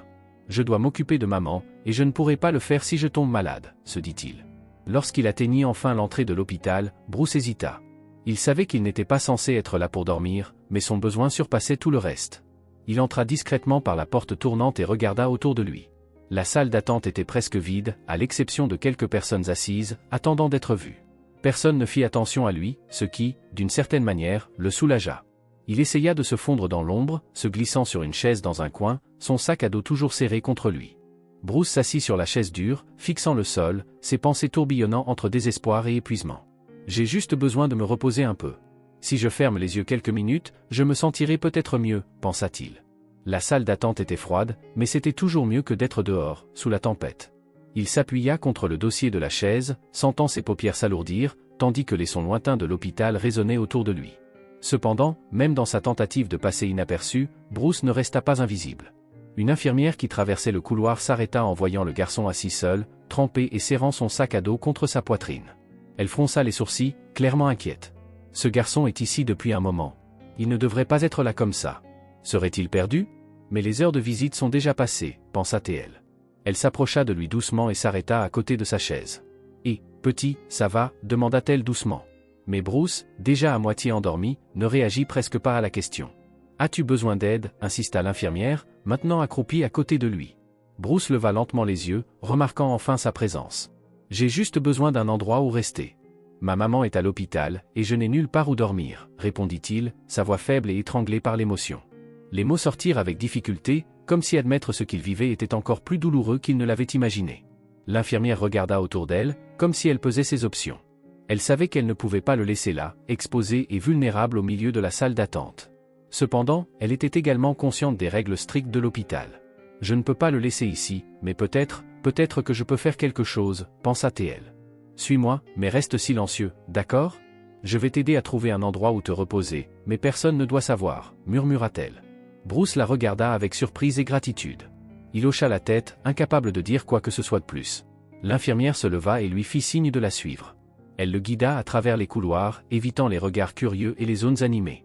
Bruce marchait en silence, toujours tendu, mais son cœur battait un peu plus calmement, sachant qu'au moins pour ce soir, il aurait un abri. Ils arrivèrent devant une porte qui menait à un petit local de stockage à l'arrière de l'hôpital. L'infirmière ouvrit doucement la porte, révélant un espace exigu rempli de fournitures médicales et de quelques cartons empilés. Ce n'était pas l'endroit le plus confortable du monde, mais c'était sec, calme, et à l'abri des regards indiscrets. « Tu peux dormir ici pour cette nuit. Personne ne vient généralement dans cette pièce à cette heure, mais tu dois partir avant que l'équipe du matin arrive, » murmura-t-elle en refermant la porte derrière lui. Bruce regarda autour de lui, ressentant un immense soulagement à l'idée d'être enfin en sécurité pour quelques heures. Il poussa un profond soupir et s'assit par terre, s'appuyant contre une pile de boîtes. « Merci beaucoup, vraiment. Je ne savais pas ce que j'allais faire, » dit-il, les mots chargés de plus d'émotion qu'il ne l'avait prévu. L'infirmière lui sourit doucement. « Essaie juste de te reposer, petit. Demain est un autre jour. » Après le départ de l'infirmière, Bruce se cala dans un coin du local de stockage. Il ouvrit son sac à dos et trouva la photo froissée de l'homme que sa mère prétendait être son père. Pendant un instant, il regarda l'homme sur la photo, ne sachant pas quoi penser. « Qui es-tu ? Et pourquoi maman ne m'a-t-elle jamais parlé de toi ?» soupira-t-il, avant de remettre la photo dans son sac. Il avait des problèmes bien plus urgents à régler maintenant, et le plus grand de tous était de survivre chaque jour aux côtés de sa mère. L'épuisement finit par le submerger, et Bruce ferma les yeux, serrant son sac à dos contre lui. La salle de stockage était froide et le sol dur, mais au moins il était à l'abri de la tempête extérieure. Il pouvait sentir son corps céder à la fatigue, et bientôt, le sommeil l'envahit. Quelque temps plus tard, au cours d'une ronde de routine, une infirmière passa devant le couloir où se trouvait la salle de stockage. Elle remarqua que la porte était légèrement entr'ouverte. Elle s'arrêta, trouvant cela inhabituel, car cette porte était habituellement verrouillée. Curieuse, elle jeta un coup d'œil à l'intérieur, sa lampe de poche éclairant l'espace exigu. C'est alors qu'elle aperçut Bruce, allongé sur le sol froid, serrant son sac à dos et profondément endormi. L'infirmière fronça les sourcils, surprise de voir un enfant là. Pour elle, cela semblait évident, c'était un enfant de la rue qui s'était faufilé dans l'hôpital pour chercher refuge. Comment a-t-il réussi à entrer ici, pensa-t-elle, encore perplexe. Le garçon était complètement trempé, ses vêtements collaient à son corps, et il avait l'air fragile. L'infirmière hésita un instant, mais rapidement, son souci pour les règles de l'hôpital prit le dessus. Cela ne peut pas continuer. Quelqu'un doit être informé de cette situation, se dit-elle. Sans vouloir réveiller Bruce immédiatement, elle referma doucement la porte de la salle de stockage et se dirigea vers le bureau de l'administration. Elle savait que dans ce genre de cas, il fallait prévenir les services sociaux de l'hôpital. Elle marchait rapidement dans les couloirs, et lorsqu'elle arriva au bureau, elle trouva une assistante sociale d'âge moyen en train d'organiser des dossiers. L'infirmière entra dans le bureau de l'assistante sociale, parlant à voix basse mais avec une certaine urgence. « Nous avons besoin de vous dans le local de stockage, » dit-elle. L'assistante sociale leva les yeux, surprise. « Pourquoi, qu'est-ce qui se passe là-dedans » demanda-t-elle, posant les papiers qu'elle tenait. « J'ai trouvé un enfant qui dort dans le local. Il a l'air d'être un gamin des rues, il est complètement trempé et il ne devrait pas être là. Je pense qu'il s'est faufilé dans l'hôpital pour échapper à la pluie, » répondit l'infirmière, croisant les bras. Immédiatement, l'assistante sociale devint attentive. « Un enfant qui dort dans le local de stockage ? C'est grave. » Elle attrapa sa tablette et suivit l'infirmière dans les couloirs. Il a dû se faufiler dans l'hôpital pour échapper à la pluie. Il faut voir ce qui se passe, dit-elle en demandant à l'infirmière de la conduire jusqu'à l'enfant pour qu'elle puisse intervenir. Lorsqu'elles atteignirent le local de stockage, l'infirmière ouvrit prudemment la porte. Bruce dormait encore, tenant son sac à dos comme s'il s'agissait de la seule chose qui le reliait au monde. L'assistante sociale observa le garçon pendant quelques secondes, puis Bruce se réveilla en sursaut, les yeux grands ouverts, son corps toujours tendu par l'épuisement et la peur. Il regarda l'assistante sociale et l'infirmière, confus. « Qu'est-ce qui se passe » demanda-t-il, d'une voix faible et encore ensommeillée. Il se leva rapidement, serrant son sac à dos contre sa poitrine, comme s'il se préparait à être expulsé. L'assistante sociale le regarda avec une expression sévère, prête à traiter ce qu'elle considérait comme une simple situation à résoudre rapidement. Elle n'avait ni le temps pour la pitié ni pour les retards. « Petit, tu ne peux pas rester ici dans l'hôpital. Ce n'est pas un abri, et nous ne pouvons pas te laisser traîner sans surveillance, » dit-elle. Bruce, serrant son sac à dos avec force, sentit une vague de désespoir monter en lui. L'idée d'être éloigné de sa mère, d'être laissé dans un endroit inconnu, le terrifiait. « S'il vous plaît, je dois rester ici. Ma mère est dans le coma et je n'ai personne d'autre. Je veux juste être près d'elle, » implora-t-il, sa voix tremblant. L'assistante sociale croisa les bras, indifférente. « Ta mère est dans le coma et personne ne sait si ou quand elle se réveillera. Et même si elle le fait, tu ne peux pas continuer à vivre seul comme ça. Ce n'est pas sûr, et ce n'est pas légal. Nous allons t'emmener dans un orphelinat où tu seras pris en charge et surveillé. » Le mot « orphelinat » glaça le sang de Bruce. Cela sonnait comme une sentence, comme s'il était condamné à un endroit sans espoir de retour. « Un orphelinat » répéta-t-il, la voix tremblante et incrédule. Des histoires de ces endroits lui vinrent à l'esprit, des enfants oubliés, isolés, attendant des parents qui ne venaient jamais. « Non, je ne peux pas aller dans un orphelinat. Ma mère pourrait se réveiller, et si je ne suis pas là quand ça arrive. Je ne peux pas la laisser seule. » Il commençait à crier, la désespoir résonnant dans chaque mot. L'assistante sociale secoua la tête, inflexible. « Ce n'est pas toi qui décides, Bruce. Il n'y a pas d'autres options. Tu ne peux pas vivre dans la rue, et l'hôpital n'est pas un endroit pour un enfant. À l'orphelinat, tu auras un endroit pour dormir, de la nourriture, et peut-être même qu'on t'adoptera. » Le mot « adopter » envoya un frisson encore plus profond dans le dos de Bruce. Il ne voulait pas être adopté par une autre famille. Il avait une mère, quelqu'un qu'il aimait, même si elle était dans le coma. « Je ne veux pas être adopté. J'ai une maman, elle va se réveiller, je dois être là pour elle. » insista-t-il, des larmes coulant sur son visage. « Si je vais à l'orphelinat, je ne la reverrai jamais. Je perdrai ma mère pour toujours. » L'infirmière qui accompagnait l'assistante sociale fit un pas en avant, essayant d'approcher Bruce. « Allez, petit, ce n'est pas la solution. Ce sera mieux pour toi là-bas. Tu as besoin de quelqu'un pour s'occuper de toi, et à l'orphelinat, tu auras ça. » Mais pour Bruce, la situation était claire, il voulait le séparer de sa mère, la seule personne qu'il avait au monde. « Je ne veux pas ça. Je ne veux pas y aller, » pensa-t-il, et chaque seconde passée à envisager d'être enfermé dans un orphelinat, loin de sa mère, semblait plus cruelle et désespérée. « Je vais perdre ma mère si je vais là-bas. Et je serai seul ? Qui prendra soin de moi ? Personne ne voudra m'adopter, et même s'il le faisait, je ne veux pas d'une autre famille. » L'esprit de Bruce tournait à toute allure, la peur le consumant complètement. Chaque mot de l'assistante sociale résonnait comme une sentence d'exil. Ne sachant plus quoi faire et sentant le désespoir lui serrer la poitrine, Bruce agissait par instinct. Il jeta un rapide coup d'œil dans le couloir derrière lui, calculant ses chances. « Je ne vais pas les laisser m'emmener. Je dois fuir. Je dois trouver un moyen de rester près de ma mère. Sans plus d'hésitation, Bruce se dégagea brusquement de l'infirmière et se mit à courir à travers les couloirs de l'hôpital, ses pas rapides résonnant contre les murs. « Hé! Reviens ici !» cria l'assistante sociale, mais Bruce ne se retourna pas. Il courait aussi vite qu'il le pouvait, son cœur battant la chamade et l'adrénaline alimentant chacun de ses mouvements. Il savait qu'il devait s'échapper avant qu'il ne le rattrape à nouveau. Bruce tourna des coins, monta des escaliers et dévala les couloirs sans s'arrêter. Il n'avait pas de destination précise en tête, il savait seulement qu'il devait s'éloigner de ces gens. Il avait besoin de temps pour réfléchir, pour comprendre quoi faire. Il ne pouvait pas aller à l'orphelinat, il ne pouvait pas être séparé de sa mère. « Je trouverai un moyen. Il le faut, pensa-t-il, ses pieds le portant vers la sortie de l'hôpital. Lorsqu'il franchit enfin les portes d'entrée, l'air froid et humide du matin pluvieux le frappa de plein fouet. Il s'arrêta un moment, à bout de souffle, essayant de comprendre quoi faire ensuite. Puis quelque chose attira son attention de l'autre côté de la rue. Une voiture noire était garée, et en sortant de l'hôpital, Bruce vit l'homme qu'il avait reconnu sur la photo que sa mère lui avait montrée. L'homme montait dans la voiture, se protégeant de la pluie avec un parapluie. C'était l'homme que sa mère avait dit être son père. Bruce ne pouvait pas oublier ce visage, pas après l'avoir observé tant de fois sur la photo. Pendant un instant, Bruce resta figé, incapable de comprendre ce qu'il voyait. « Mon père » murmura-t-il, le choc se mêlant au désespoir.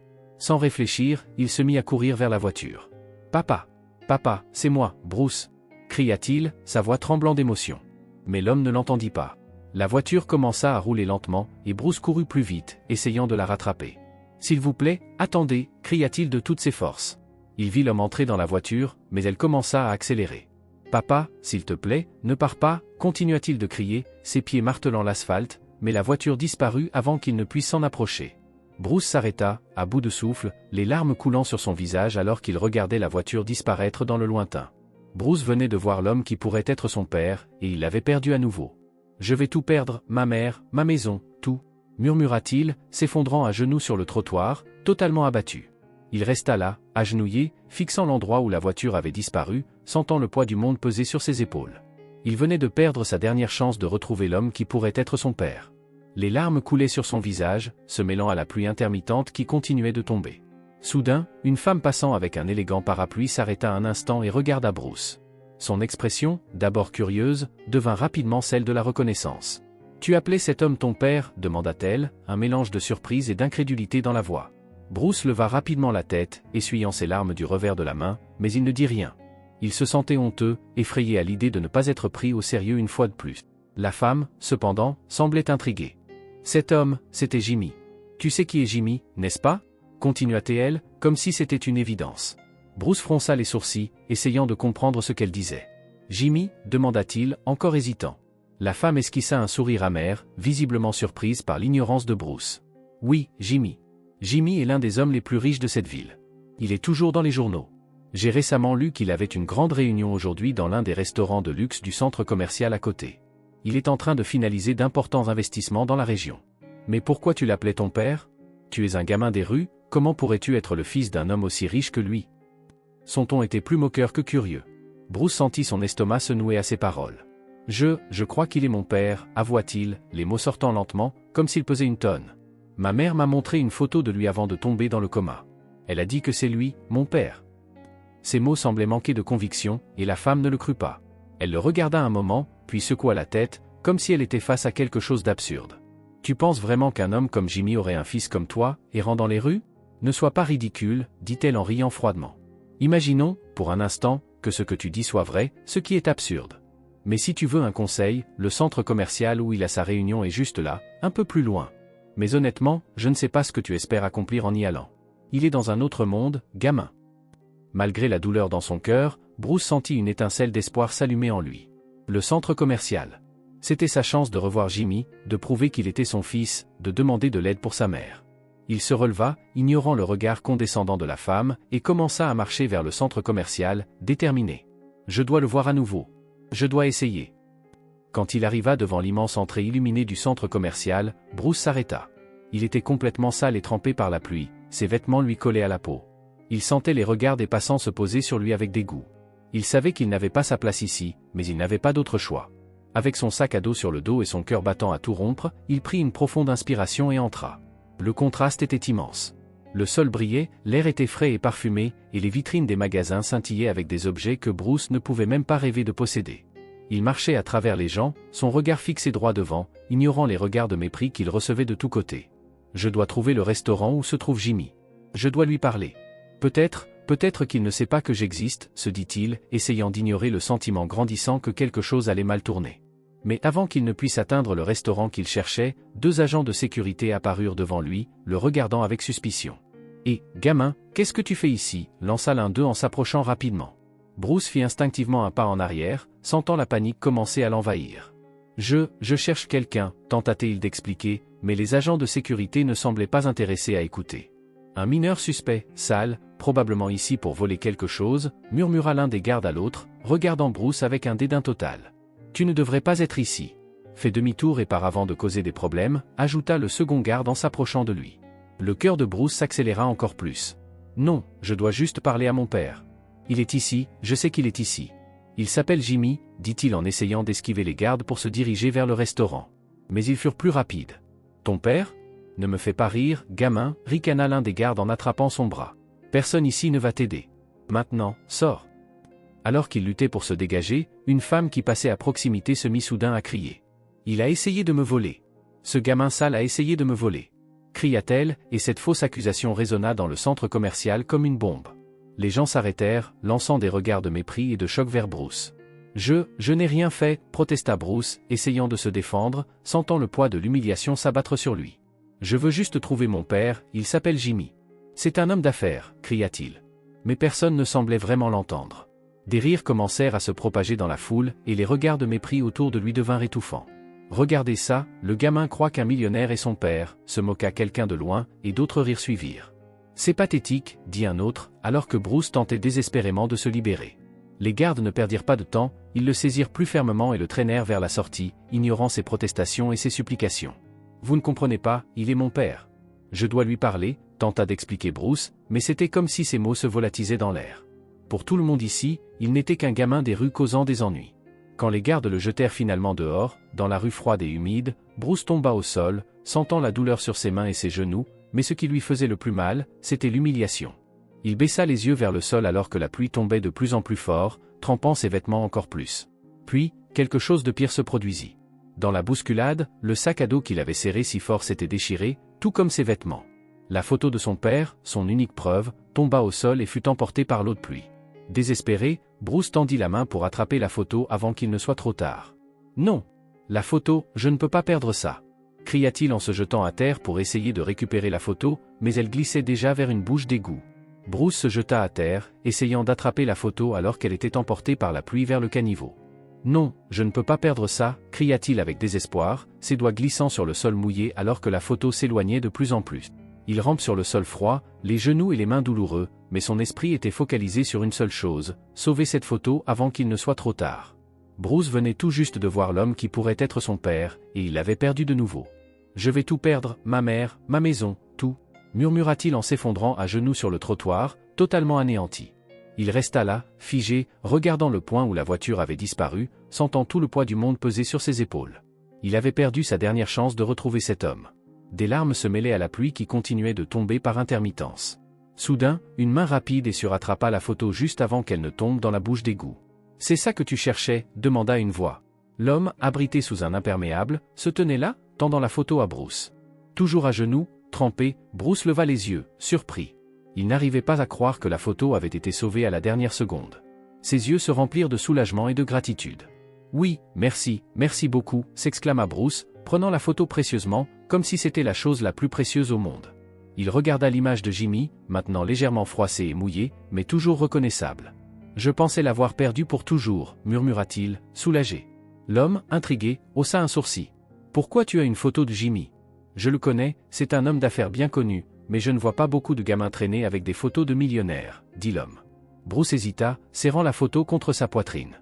Il savait que dire la vérité attirait souvent des regards sceptiques, mais il avait besoin de retrouver Jimmy, coûte que coûte. « Je dois le trouver. C'est le seul qui peut m'aider pour quelque chose de vraiment important, » dit-il, sa voix vacillante d'épuisement et d'émotion. Il évita de mentionner qu'il croyait être le fils de Jimmy, sachant que cela risquait de provoquer des rires, comme cela avait été le cas auparavant. L'homme l'observa un moment, comme s'il réfléchissait à son histoire. « Bon, tu es déterminé, je te donne ça. La société de Jimmy est à quelques rues d'ici. il est toujours occupé, mais si tu as de la chance, tu pourrais le voir sortir. » L'homme donna l'adresse à Bruce. Le cœur de Bruce se mit à battre plus vite. La société de Jimmy. Il serait là? C'était sa chance. « Merci, merci beaucoup, » murmura-t-il, sans perdre une seconde. Il serra la photo contre lui, adressa un regard reconnaissant à l'homme, puis s'élança en direction du bâtiment de la société.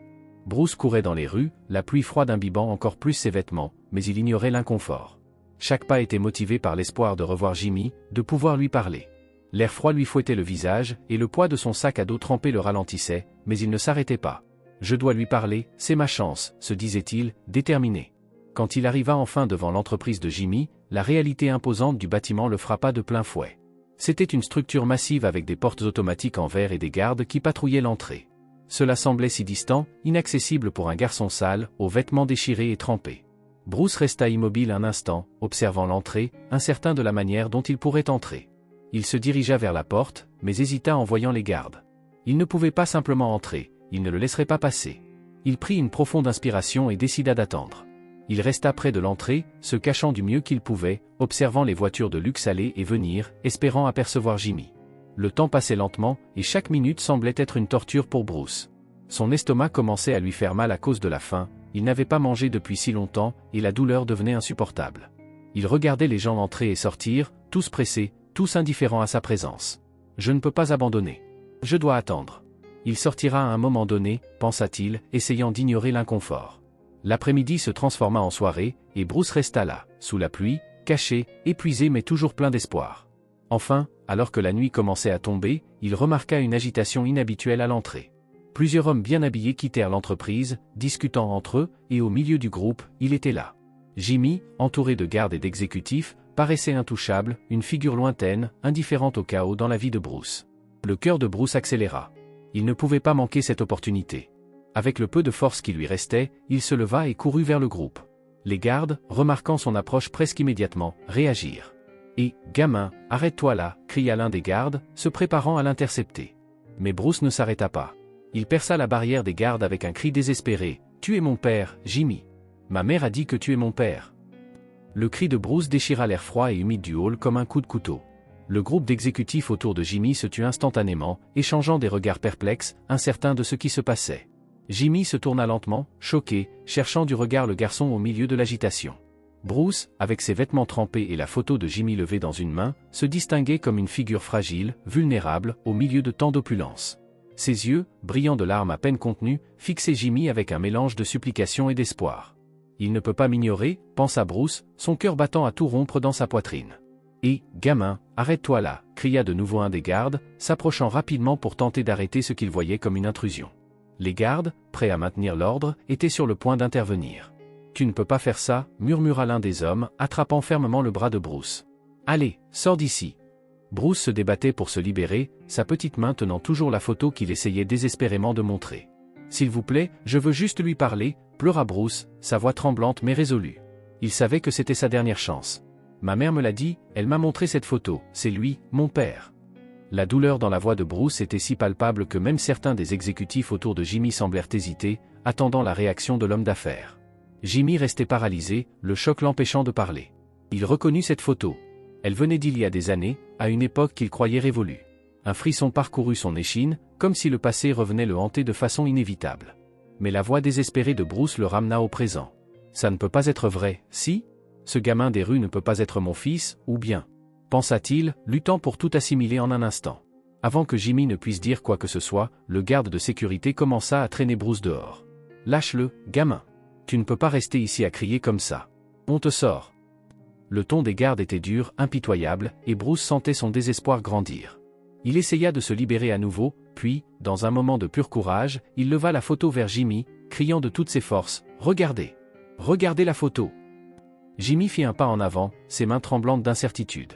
« Laissez-moi voir ça » dit-il finalement, sa voix rauque et lente, comme si chaque mot lui demandait un immense effort. Les gardes hésitèrent, puis lâchèrent Bruce, qui s'approcha immédiatement de Jimmy, lui tendant la photo avec des mains tremblantes. Ses yeux, remplis d'espoir, ne quittaient pas le visage de l'homme devant lui. « S'il vous plaît, croyez-moi » pensa-t-il, épuisé par tant de lutte. Jimmy prit la photo avec précaution, comme si elle pouvait se désintégrer au toucher. Il la regarda, et soudain, le monde autour de lui sembla rétrécir. C'était bien lui. La photo était réelle. Ce garçon, trempé par la pluie, tenait une photo qu'il avait donnée à quelqu'un il y a bien longtemps. Jimmy connaissait cette photo. Elle venait d'une époque qu'il avait tenté d'oublier. Une époque pleine de complications. Une époque avant sa vie actuelle, avant son entreprise, avant Rose. Avant que Jimmy ne puisse comprendre l'avalanche d'émotions qui le submergeait, une voix familière résonna dans le hall. « Que se passe-t-il ici ? J'ai entendu ce garçon dire qu'il est ton fils » demanda Rose, la femme de Jimmy, alors qu'elle s'approchait rapidement. Le visage de Rose était rempli d'inquiétude, et sa voix contenait une irritation grandissante. Elle venait d'arriver, mais quelque chose dans la scène semblait indéniablement troublant. Ses yeux se déplacèrent rapidement de Jimmy à Bruce, confus et sur ses gardes. Lorsque la réalité de la situation lui apparut enfin, son expression changea radicalement. Elle reconnut immédiatement le garçon. « Attends, toi.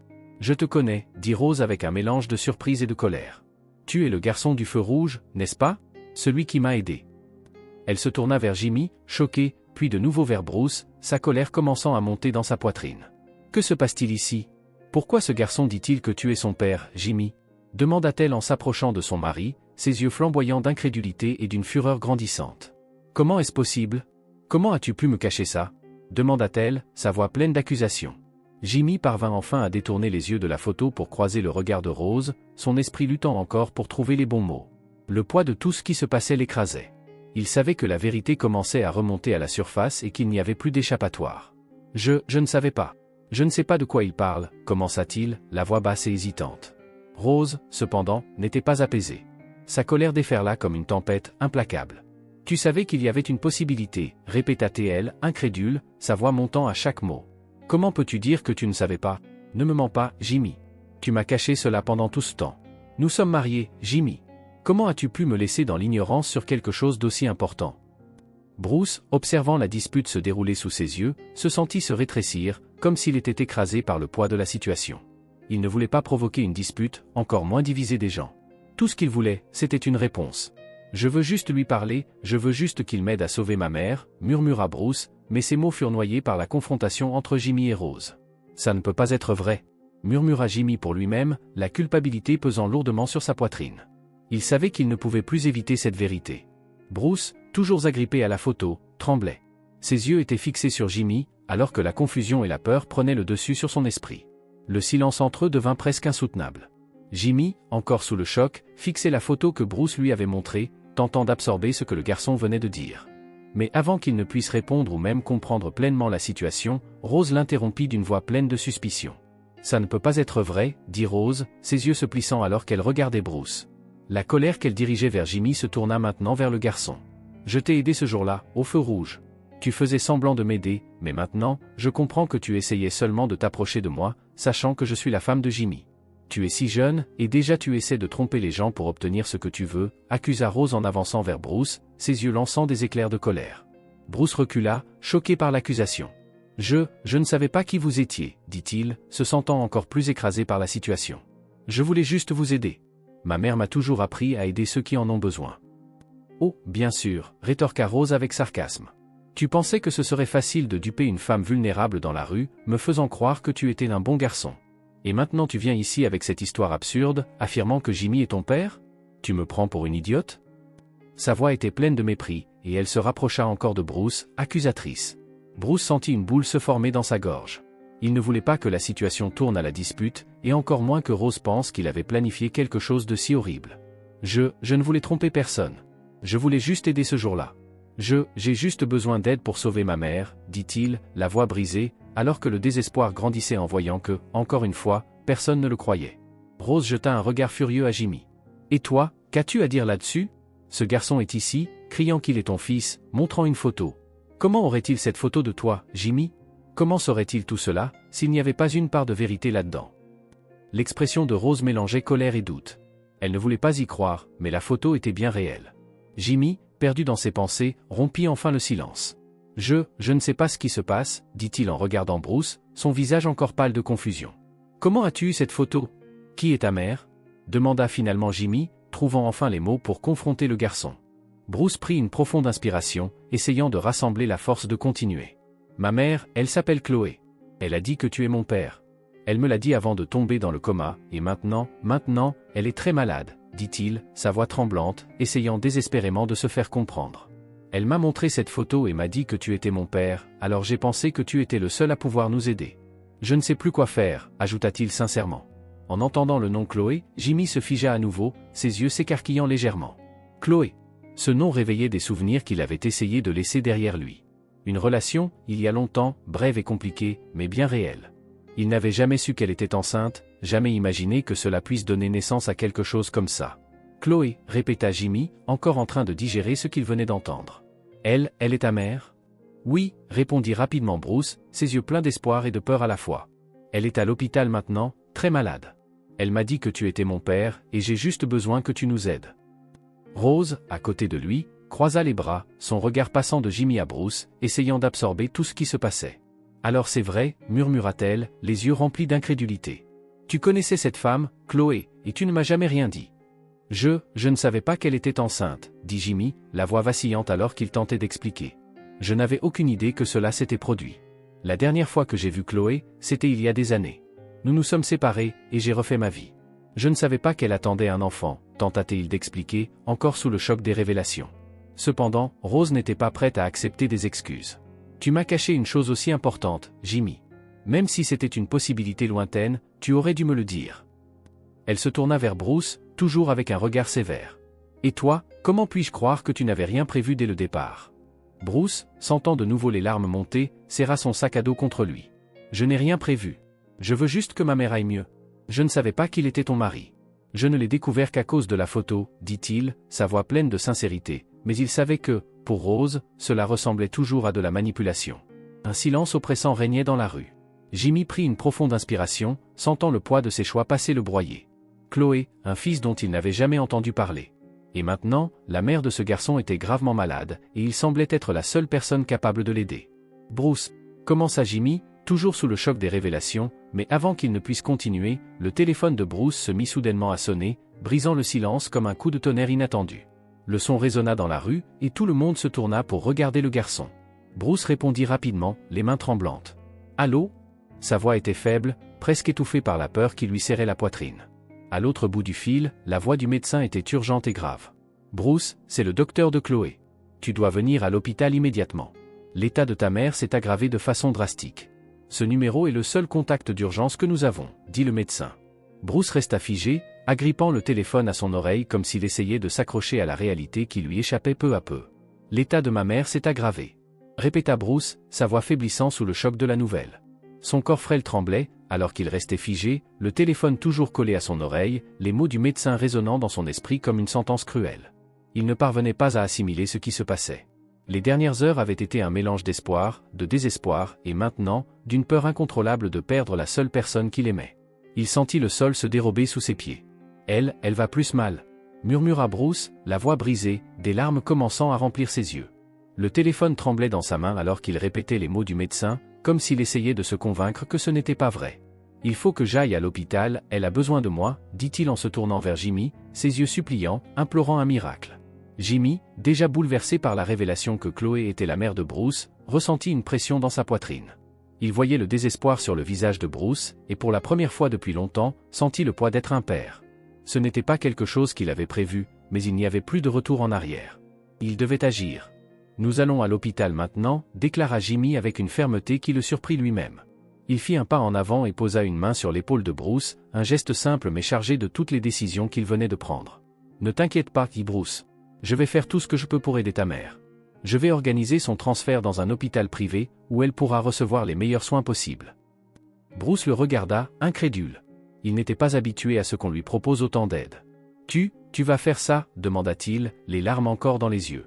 L'idée que quelqu'un soit prêt à l'aider lui paraissait presque irréelle. « Tu vas sauver ma maman ?» demanda Bruce, plein d'espoir. Jimmy hocha la tête avec détermination. « Je vais faire tout ce que je peux » répondit-il, sortant son téléphone pour appeler ses contacts et organiser rapidement le transfert de Chloé. Il savait que chaque minute comptait, et qu'en perdre une de plus pourrait être fatale. « Ne t'inquiète pas, dit Bruce. Je vais m'assurer qu'elle reçoive le meilleur traitement possible, ajouta-t-il. Rose, qui était restée silencieuse jusqu'à présent, observant la scène, ne put plus se contenir. Elle s'avança, les bras croisés, une expression de méfiance et de frustration sur le visage. « Attends, tu vas transférer cette femme dans un hôpital privé comme si c'était ta responsabilité ?» demanda-t-elle, incrédule. Elle n'arrivait pas à croire que Jimmy prenait la situation aussi au sérieux, prenant des décisions précipitées basées sur une histoire qui n'était pas encore complètement éclaircie. Oui, Rose, c'est exactement ce que je vais faire, répondit Jimmy sans même lever les yeux, concentré sur les appels qu'il passait pour organiser le transfert. C'est la mère de Bruce, et même si je ne le savais pas avant aujourd'hui, j'ai une responsabilité d'aider. Rose secoua la tête, incrédule. Cela n'a pas de sens. Tu ne connais même pas ce garçon, et maintenant tu veux aider une femme qui a disparu de ta vie il y a des années? Tu t'écoutes, Jimmy? Demanda-t-elle, commençant à perdre patience. Pour Rose, toute cette situation semblait trop absurde pour être réelle. Bruce, entendant l'argument entre eux, sentit son cœur se serrer encore davantage. Il regarda Jimmy, cherchant désespérément une réponse. Je n'ai nulle part où aller, avoua Bruce, sa voix basse, presque un murmure. Nous avons perdu notre maison. Je n'ai personne à part ma mère. Les mots sortirent lentement, comme s'il se forçait à admettre une vérité douloureuse. Il serra son sac à dos contre lui, se sentant plus vulnérable que jamais. Jimmy s'arrêta un instant, le téléphone toujours en main. Il regarda Bruce, et la confession du garçon le frappa de plein fouet. L'image d'un enfant qui avait tout perdu, qui se battait désespérément pour sauver sa mère, était quelque chose qu'il ne pouvait ignorer. « Tu es sans abri ?» demanda Jimmy, la voix lourde. Il n'arrivait pas à imaginer la souffrance que Bruce avait dû endurer, seul et désespéré. Bruce hocha lentement la tête, les yeux rivés au sol. « Je dormais dans la rue, près de l'hôpital, parce que je n'avais nulle part où aller, » avoua le garçon, sa voix empreinte de tristesse. Les mots lui sortaient difficilement de la bouche. Il ne voulait pas paraître faible, mais il n'avait plus le choix. C'était sa réalité. Jimmy sentit un nœud se former dans sa gorge. L'idée que ce garçon, qui pourrait être son fils, avait dormi dans les rues sans personne pour s'occuper de lui, était insupportable. « Tu vas venir avec moi » déclara Jimmy soudainement, sans hésitation. « Tu resteras chez moi jusqu'à ce que nous trouvions une solution. Je ne vais pas te laisser dans la rue. » Bruce le regarda, surpris. « Tu dis que je peux rester avec toi ?» Je ne sais pas quoi dire, répondit-il, la voix brisée, et pour la première fois depuis longtemps, il sentit une lueur d'espoir naître en lui. Cependant, avant que Jimmy ne puisse continuer, Rose intervint, encore plus durement. « Quoi? Tu veux amener ce garçon chez nous ?» demanda-t-elle, sa voix s'élevant. « Tu as complètement perdu la tête, Jimmy? Il est apparu de nulle part avec une histoire dont nous ne sommes même pas sûrs, et maintenant tu veux l'emmener chez nous? C'est de la folie. » Jimmy soupira, sachant que la réaction de Rose serait intense, mais il ne pouvait plus reculer. Il la regarda fermement. « Rose, je sais que tout cela semble irréel, mais je suis convaincu que Bruce dit la vérité. J'ai connu Chloé, et elle n'était pas une manipulatrice. Nous ne pouvons pas ignorer ce qui se passe. C'est un garçon seul, sans abri, sans famille. Je ne peux pas le laisser se débrouiller seul. » Rose secoua la tête, incrédule, croisant de nouveau les bras. « On ne peut pas simplement ouvrir notre maison à n'importe qui, Jimmy. Et si tout cela est un mensonge? Et s'il profite de la situation ?» demanda-t-elle, sa voix pleine de colère et d'inquiétude. Tu vas regretter cette décision. » Bruce regardait l'argument avec un cœur lourd. Il ne savait pas quoi dire, ni comment réagir. Tout ce qu'il voulait, c'était sauver sa mère et ne plus être seul.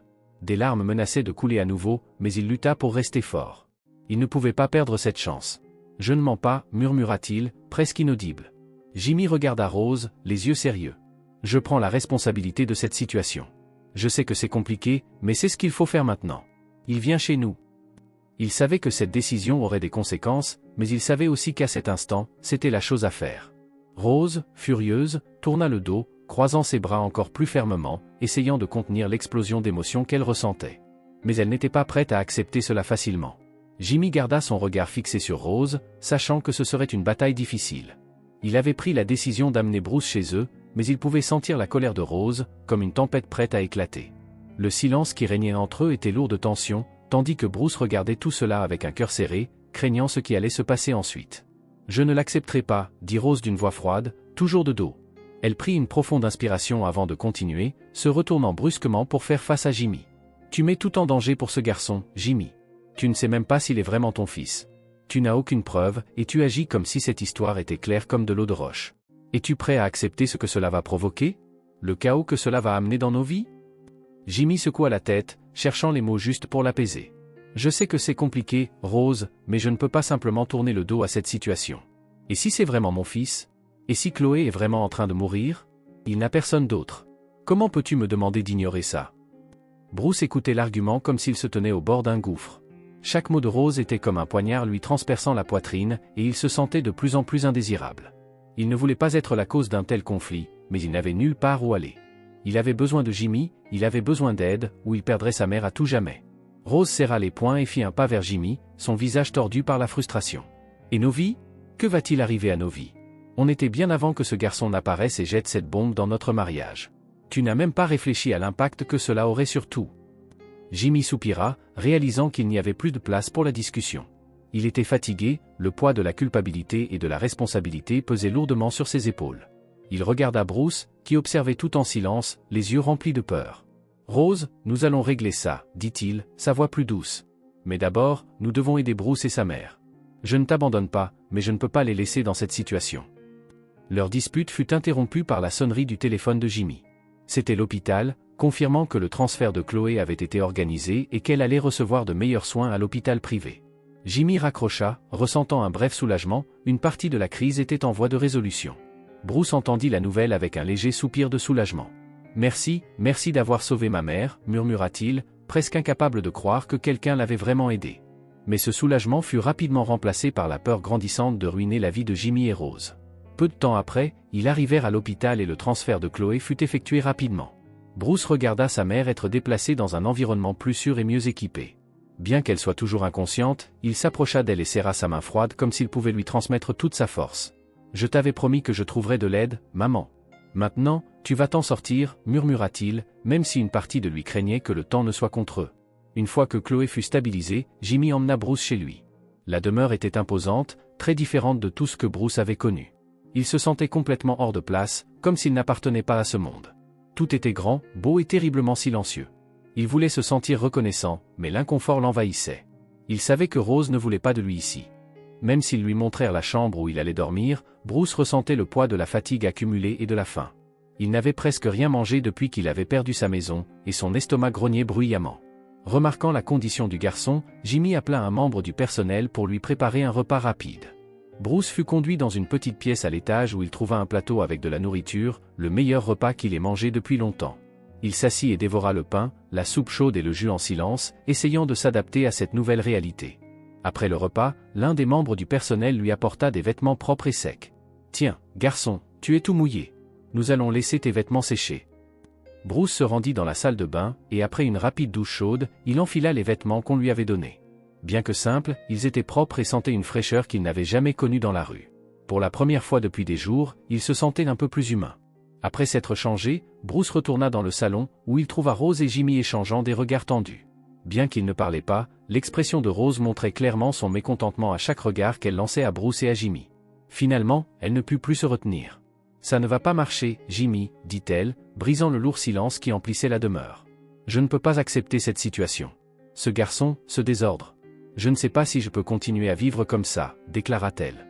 Jimmy se tourna vers elle, épuisé. « Rose, s'il te plaît, je sais que c'est difficile, mais nous devons affronter ça ensemble. » Rose secoua la tête, les émotions débordant. « Non, Jimmy, je ne peux pas l'accepter. Si tu insistes pour garder ce garçon ici, je partirai. Je suis sérieuse, je me séparerai de toi, » lança-t-elle, et ses mots sortirent avec une force qui surprit Jimmy. Il savait que les choses étaient tendues, mais il n'avait jamais imaginé que Rose en viendrait à envisager la séparation. Bruce, qui écoutait la conversation, sentit le sol se dérober sous ses pieds. Il ne voulait pas être la cause d'une séparation. Il ne voulait pas que Jimmy et Rose se séparent à cause de lui.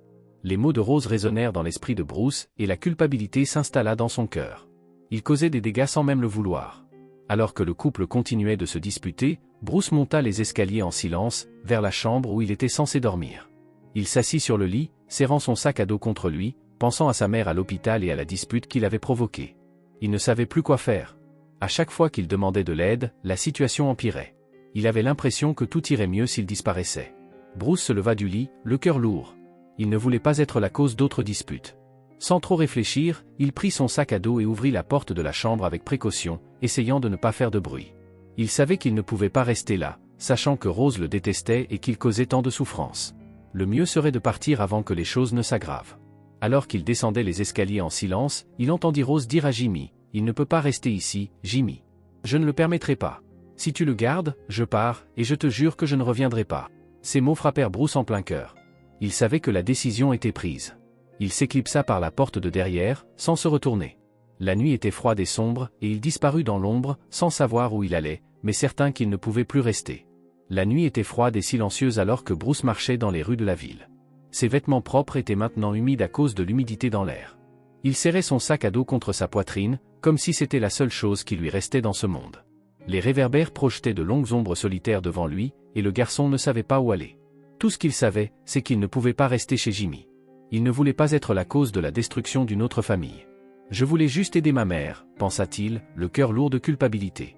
Chaque pas l'éloignait de la maison, mais l'enfonçait aussi plus profondément dans son désespoir. L'air froid faisait trembler ses mains, et le poids de son sac semblait s'alourdir à chaque seconde. La culpabilité l'écrasait. Il ne voulait pas que Jimmy et Rose se séparent à cause de lui. Je voulais juste sauver ma mère, maintenant j'ai l'impression de ruiner leur vie aussi, murmura-t-il pour lui-même, sa voix à peine audible. Pendant ce temps, de retour à la demeure, Jimmy remarqua l'absence de Bruce peu de temps après son argument avec Rose. Lorsqu'il se rendit dans la chambre où le garçon aurait dû être, il trouva le lit vide, avec les vêtements que Bruce avait portés auparavant jetés dans un coin.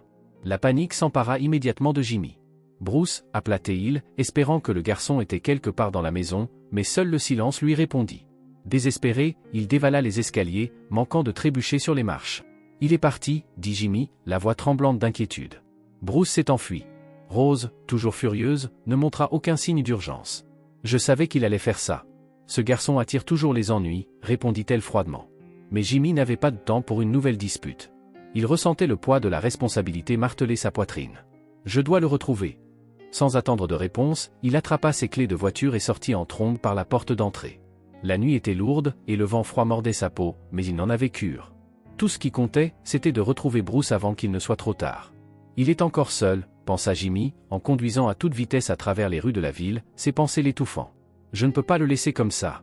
Jimmy parcourut les rues, les yeux attentifs, essayant de repérer un quelconque signe de Bruce.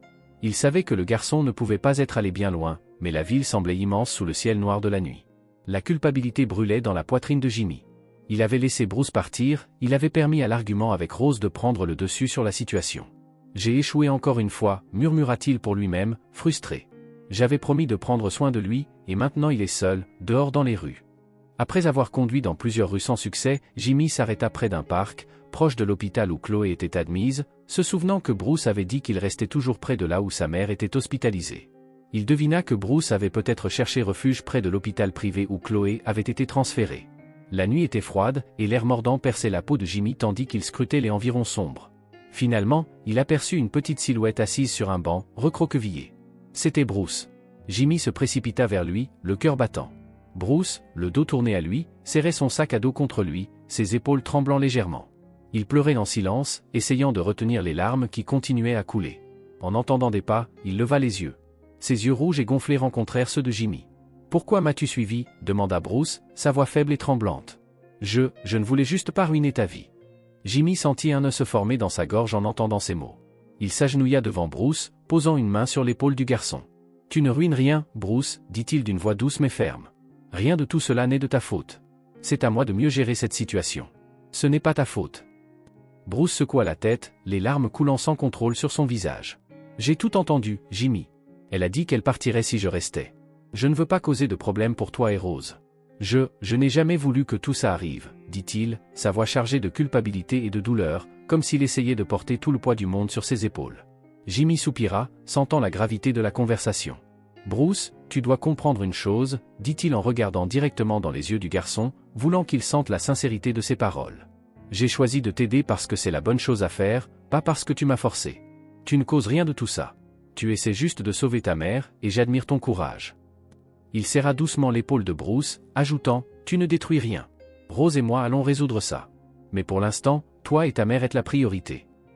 Bruce essuya ses larmes avec le dos de sa main, tentant de croire aux paroles de Jimmy, bien que la culpabilité pèse encore lourdement sur lui. Je voudrais juste que tout soit différent. Que ma mère puisse guérir et que personne d'autre n'ait à souffrir à cause de moi. Je sais, répondit Jimmy, le cœur serré en voyant le garçon si vulnérable. Je sais que tu traverses une période difficile, mais tu n'es plus seul maintenant. Je ferai tout ce que je peux pour t'aider, je te le promets. Alors que Jimmy parlait, son téléphone vibra dans sa poche. Il l'ignora d'abord, concentré sur Bruce, mais le téléphone continua de vibrer avec insistance. Il soupira, prit le téléphone et répondit rapidement, prêt à écourter l'appel. « Monsieur Jimmy » dit la voix à l'autre bout du fil, celle d'un médecin de l'hôpital. « Je vous appelle pour vous informer que Chloé vient de sortir du coma. » Jimmy resta figé un instant, absorbant le poids de ses mots. Chloé s'était réveillée. Il ne savait pas s'il devait ressentir un soulagement ou de la panique, mais la seule chose qui lui vint à l'esprit fut l'expression de Bruce lorsqu'il apprendrait la nouvelle. Il regarda le garçon, qui pleurait toujours, inconscient du tournant que venait de prendre son destin.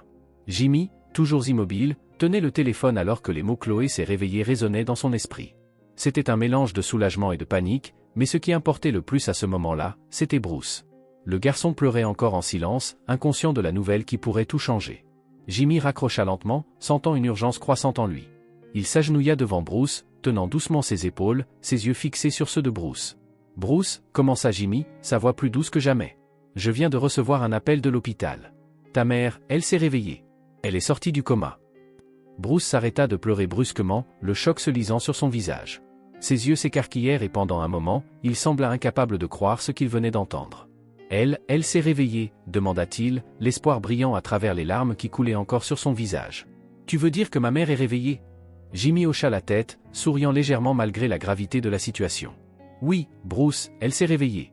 Nous devons aller à l'hôpital tout de suite. » Sans hésiter, Bruce se leva immédiatement, ses yeux encore remplis d'émotion et de surprise. Il ne savait pas quoi dire, il voulait juste courir à l'hôpital, voir sa mère, la serrer dans ses bras et s'assurer que tout irait bien.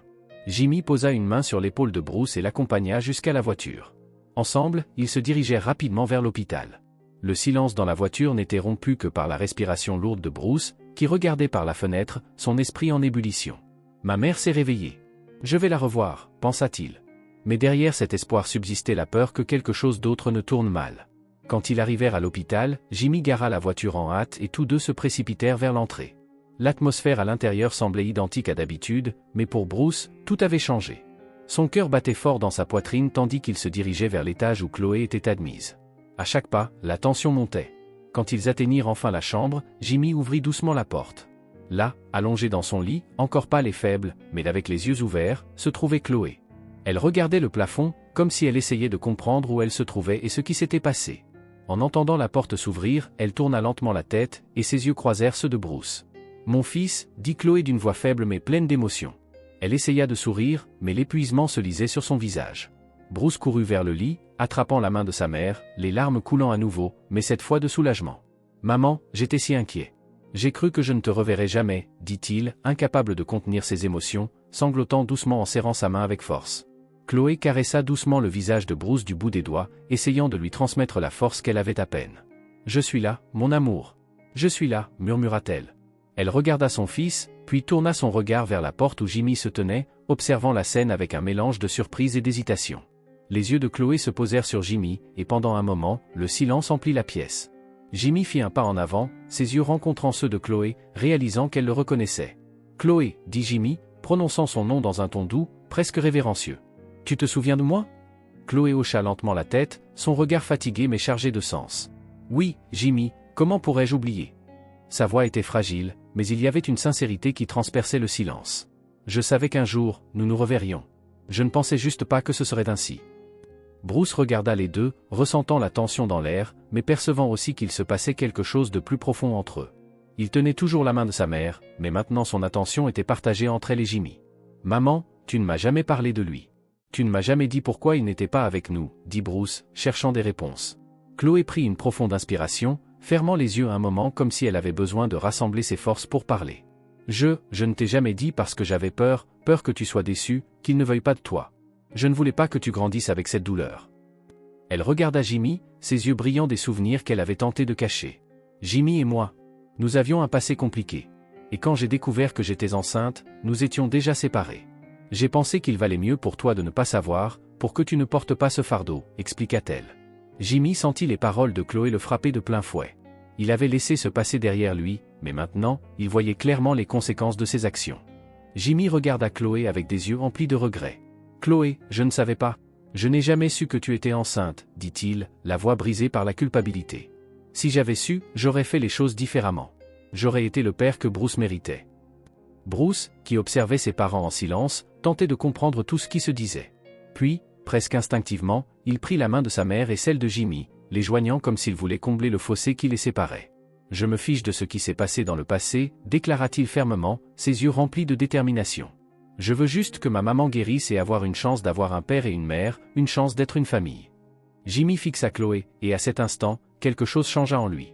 Il réalisa que, peu importe ce qui s'était passé dans le passé, il avait maintenant une responsabilité, non seulement envers Bruce, mais aussi envers Chloé. Il serra doucement sa main, leurs regards se croisant à nouveau, cette fois avec une compréhension mutuelle du lien qui les unissait. Cependant, avant que Chloé ne puisse répondre, quelque chose dans son expression changea brusquement. Ses yeux se révulsèrent et son corps commença à trembler légèrement. Bruce, toujours en train de lui tenir la main, sentit ce mouvement étrange et la regarda avec panique. « Maman, qu'est-ce qui se passe » s'écria-t-il, la voix remplie de terreur. Jimmy se rapprocha rapidement, comprenant ce qui était en train de se produire. Le corps de Chloé fut secoué de convulsions violentes alors que les machines autour d'elle se mirent à biper de manière frénétique. « Appelez les médecins » cria Jimmy, désespéré. Bruce lâcha la main de sa mère, le cœur battant à tout rompre. « Maman, non, s'il te plaît, non » cria-t-il, la voix déchirée par la peur, impuissant face à ce qu'il voyait. Les infirmières et les médecins se précipitèrent dans la chambre, écartant Bruce et Jimmy pour tenter de stabiliser Chloé. Bruce regardait la scène, sentant la désespérance grandir en lui. Il ne pouvait pas perdre sa mère, pas après tout ce qu'ils avaient traversé. « S'il te plaît, maman, reste avec moi » murmura-t-il, les larmes ruisselant sur son visage. Les machines continuaient à émettre des bips inquiétants, transformant l'atmosphère de la chambre en un lieu de désespoir. Un des médecins éleva la voix au-dessus du chaos. « Arrêt cardiaque » annonça-t-il d'un ton professionnel mais tendu. « Préparez la réanimation. » Ces mots frappèrent Bruce comme une vague, et il sentit ses jambes se dérober sous lui. La réalité s'abattit sur lui plus durement que jamais. Le corps de Chloé était désormais immobile sur le lit, et le moniteur affichait une ligne plate et continue, accompagnée du bip continu et mortel. « Non, ce n'est pas possible » cria Bruce, sentant l'obscurité l'envahir. Jimmy, dévasté, s'approcha de Bruce et le serra dans ses bras, essayant de le calmer tout en cherchant lui-même de la force. « Je sais que c'est dur, mais nous devons être forts » dit Jimmy, la voix brisée. Il savait que ces mots semblaient vains, mais c'était tout ce qu'il pouvait dire en luttant contre ses propres larmes.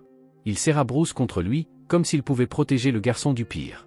Les médecins continuaient leur combat, effectuant des compressions thoraciques sur Chloé, tentant désespérément de ramener son cœur à la vie. Une autre dose d'épinéphrine, ordonna le médecin en chef, sa voix ferme mais empreinte de désespoir, ce qui fit trembler Bruce. Il regarda Jimmy, les yeux écarquillés, suppliant pour un miracle. « Ils doivent la sauver, cria-t-il, essayant de se libérer de l'étreinte de Jimmy, désespéré de se rapprocher de sa mère. « Maman, réveille-toi, ne me laisse pas » cria-t-il alors que les infirmières tentaient de l'éloigner doucement. Bruce se débattait, son cri perçant la pièce, plus fort que le son des machines. « Maman, ne meurs pas, s'il te plaît. » Le chaos émotionnel était insupportable, et Bruce ne pouvait plus contrôler ce qu'il ressentait. « S'il te plaît, mon garçon, nous avons besoin que tu sortes » dit une des infirmières, essayant de l'éloigner doucement. Mais Bruce n'entendait plus rien d'autre que le son continu du moniteur, scellant le sort de sa mère. « Non » insista-t-il, les larmes inondant son visage. « Je ne peux pas la perdre, pas maintenant. » Pendant de longues minutes, les médecins continuèrent la réanimation, mais les tentatives semblaient vaines. La ligne plate sur le moniteur restait stable, et le bip incessant devenait de plus en plus lourd, comme une sentence. L'espoir de Bruce s'effaçait avec chaque seconde qui passait, tandis que Jimmy le serrait plus fort, luttant contre ses propres émotions. Le temps semblait figé, chaque seconde sans réponse de Chloé était une nouvelle blessure à leur cœur. Puis, enfin, quelque chose se produisit. Un bip isolé, suivi d'un autre. Les médecins, qui avaient presque perdu espoir, se figèrent un instant en voyant la ligne du moniteur se remettre lentement à fluctuer. Le cœur de Chloé avait recommencé à battre. Bruce, le cœur lourd mais empli d'un mince espoir, regarda les médecins, incapables de parler. Jimmy, à ses côtés, sentit une vague de soulagement l'envahir. Ils avaient réussi à ramener Chloé, mais le chemin vers la guérison serait encore long. Les médecins stabilisèrent enfin la situation, et une infirmière s'approcha de Bruce et Jimmy. « Elle est revenue, mais elle est encore très faible. Il faudra du temps et des soins pour la maintenir stable. » Bruce hocha la tête, ses yeux pleins de larmes, mais cette fois d'un mélange d'espoir et de soulagement. « Merci » murmura-t-il, la voix brisée mais remplie de gratitude. Jimmy passa un bras protecteur autour de Bruce, lui offrant le réconfort dont il avait tant besoin. « Elle va s'en sortir, Bruce. Nous allons nous en sortir ensemble. » Ce jour-là, dans cette chambre d'hôpital, la vie de Bruce changea à jamais. Les jours qui suivirent marquèrent le début d'une nouvelle vie pour Bruce et Chloé. Avec le soutien de Jimmy, Chloé reçut les meilleurs soins possibles. Son rétablissement fut long, mais chaque jour apportait un peu plus d'espoir. Et au fil du temps, le fossé entre Rose et Chloé, autrefois marqué par des doutes et des tensions, se dissipa progressivement. Bruce, qui avait grandi dans la peur de tout perdre, découvrit soudain qu'il avait tout à gagner. Il avait sa mère à ses côtés, un père présent, une belle-mère qui le traitait avec gentillesse, et une nouvelle famille qui l'accueillait à bras ouverts. « Je n'aurais jamais cru que les choses pourraient être ainsi », confia-t-il un jour à Jimmy, alors qu'ils étaient assis dans le jardin, observant Chloé et Rose discuter. « Je pensais que j'allais tout perdre, mais maintenant j'ai l'impression d'avoir gagné une famille entière. » Jimmy regarda son fils avec un sourire rempli de fierté. C'est toi qui as rendu cela possible, Bruce. Ta force et ta détermination nous ont tous amenés ici. Je suis tellement reconnaissant de t'avoir dans ma vie. Avec le temps, Chloé et Bruce commencèrent à construire une nouvelle vie. Chloé, désormais pleinement rétablie, trouva un nouveau travail et était déterminée à montrer à Bruce qu'ils pouvaient surmonter n'importe quel obstacle ensemble. Je veux que Bruce sache que, quoi qu'il arrive, nous pouvons affronter cela ensemble, avait-elle dit à Jimmy, sa confiance renouvelée. Quant à Bruce, il s'épanouit avec cette stabilité retrouvée. Il poursuivit ses études et, au fil du temps, devint un jeune homme confiant, libéré du poids du monde qu'il avait porté si longtemps. Il savait désormais qu'il avait un réseau de soutien et une famille qu'il aimait. Leurs soirées paisibles étaient souvent marquées par des dîners familiaux où Chloé, Rose, Jimmy et Bruce se réunissaient, riant et partageant des histoires, comme si tous les cauchemars du passé n'étaient plus que de lointains souvenirs. La maison, autrefois froide et distante, était désormais remplie de chaleur et de bonheur. Maintenant, nous sommes complets, déclara un jour Chloé en regardant tout le monde autour de la table. Et elle avait raison. La famille, même formée d'une manière inattendue, était enfin unie. Et l'avenir semblait désormais radieux pour eux tous.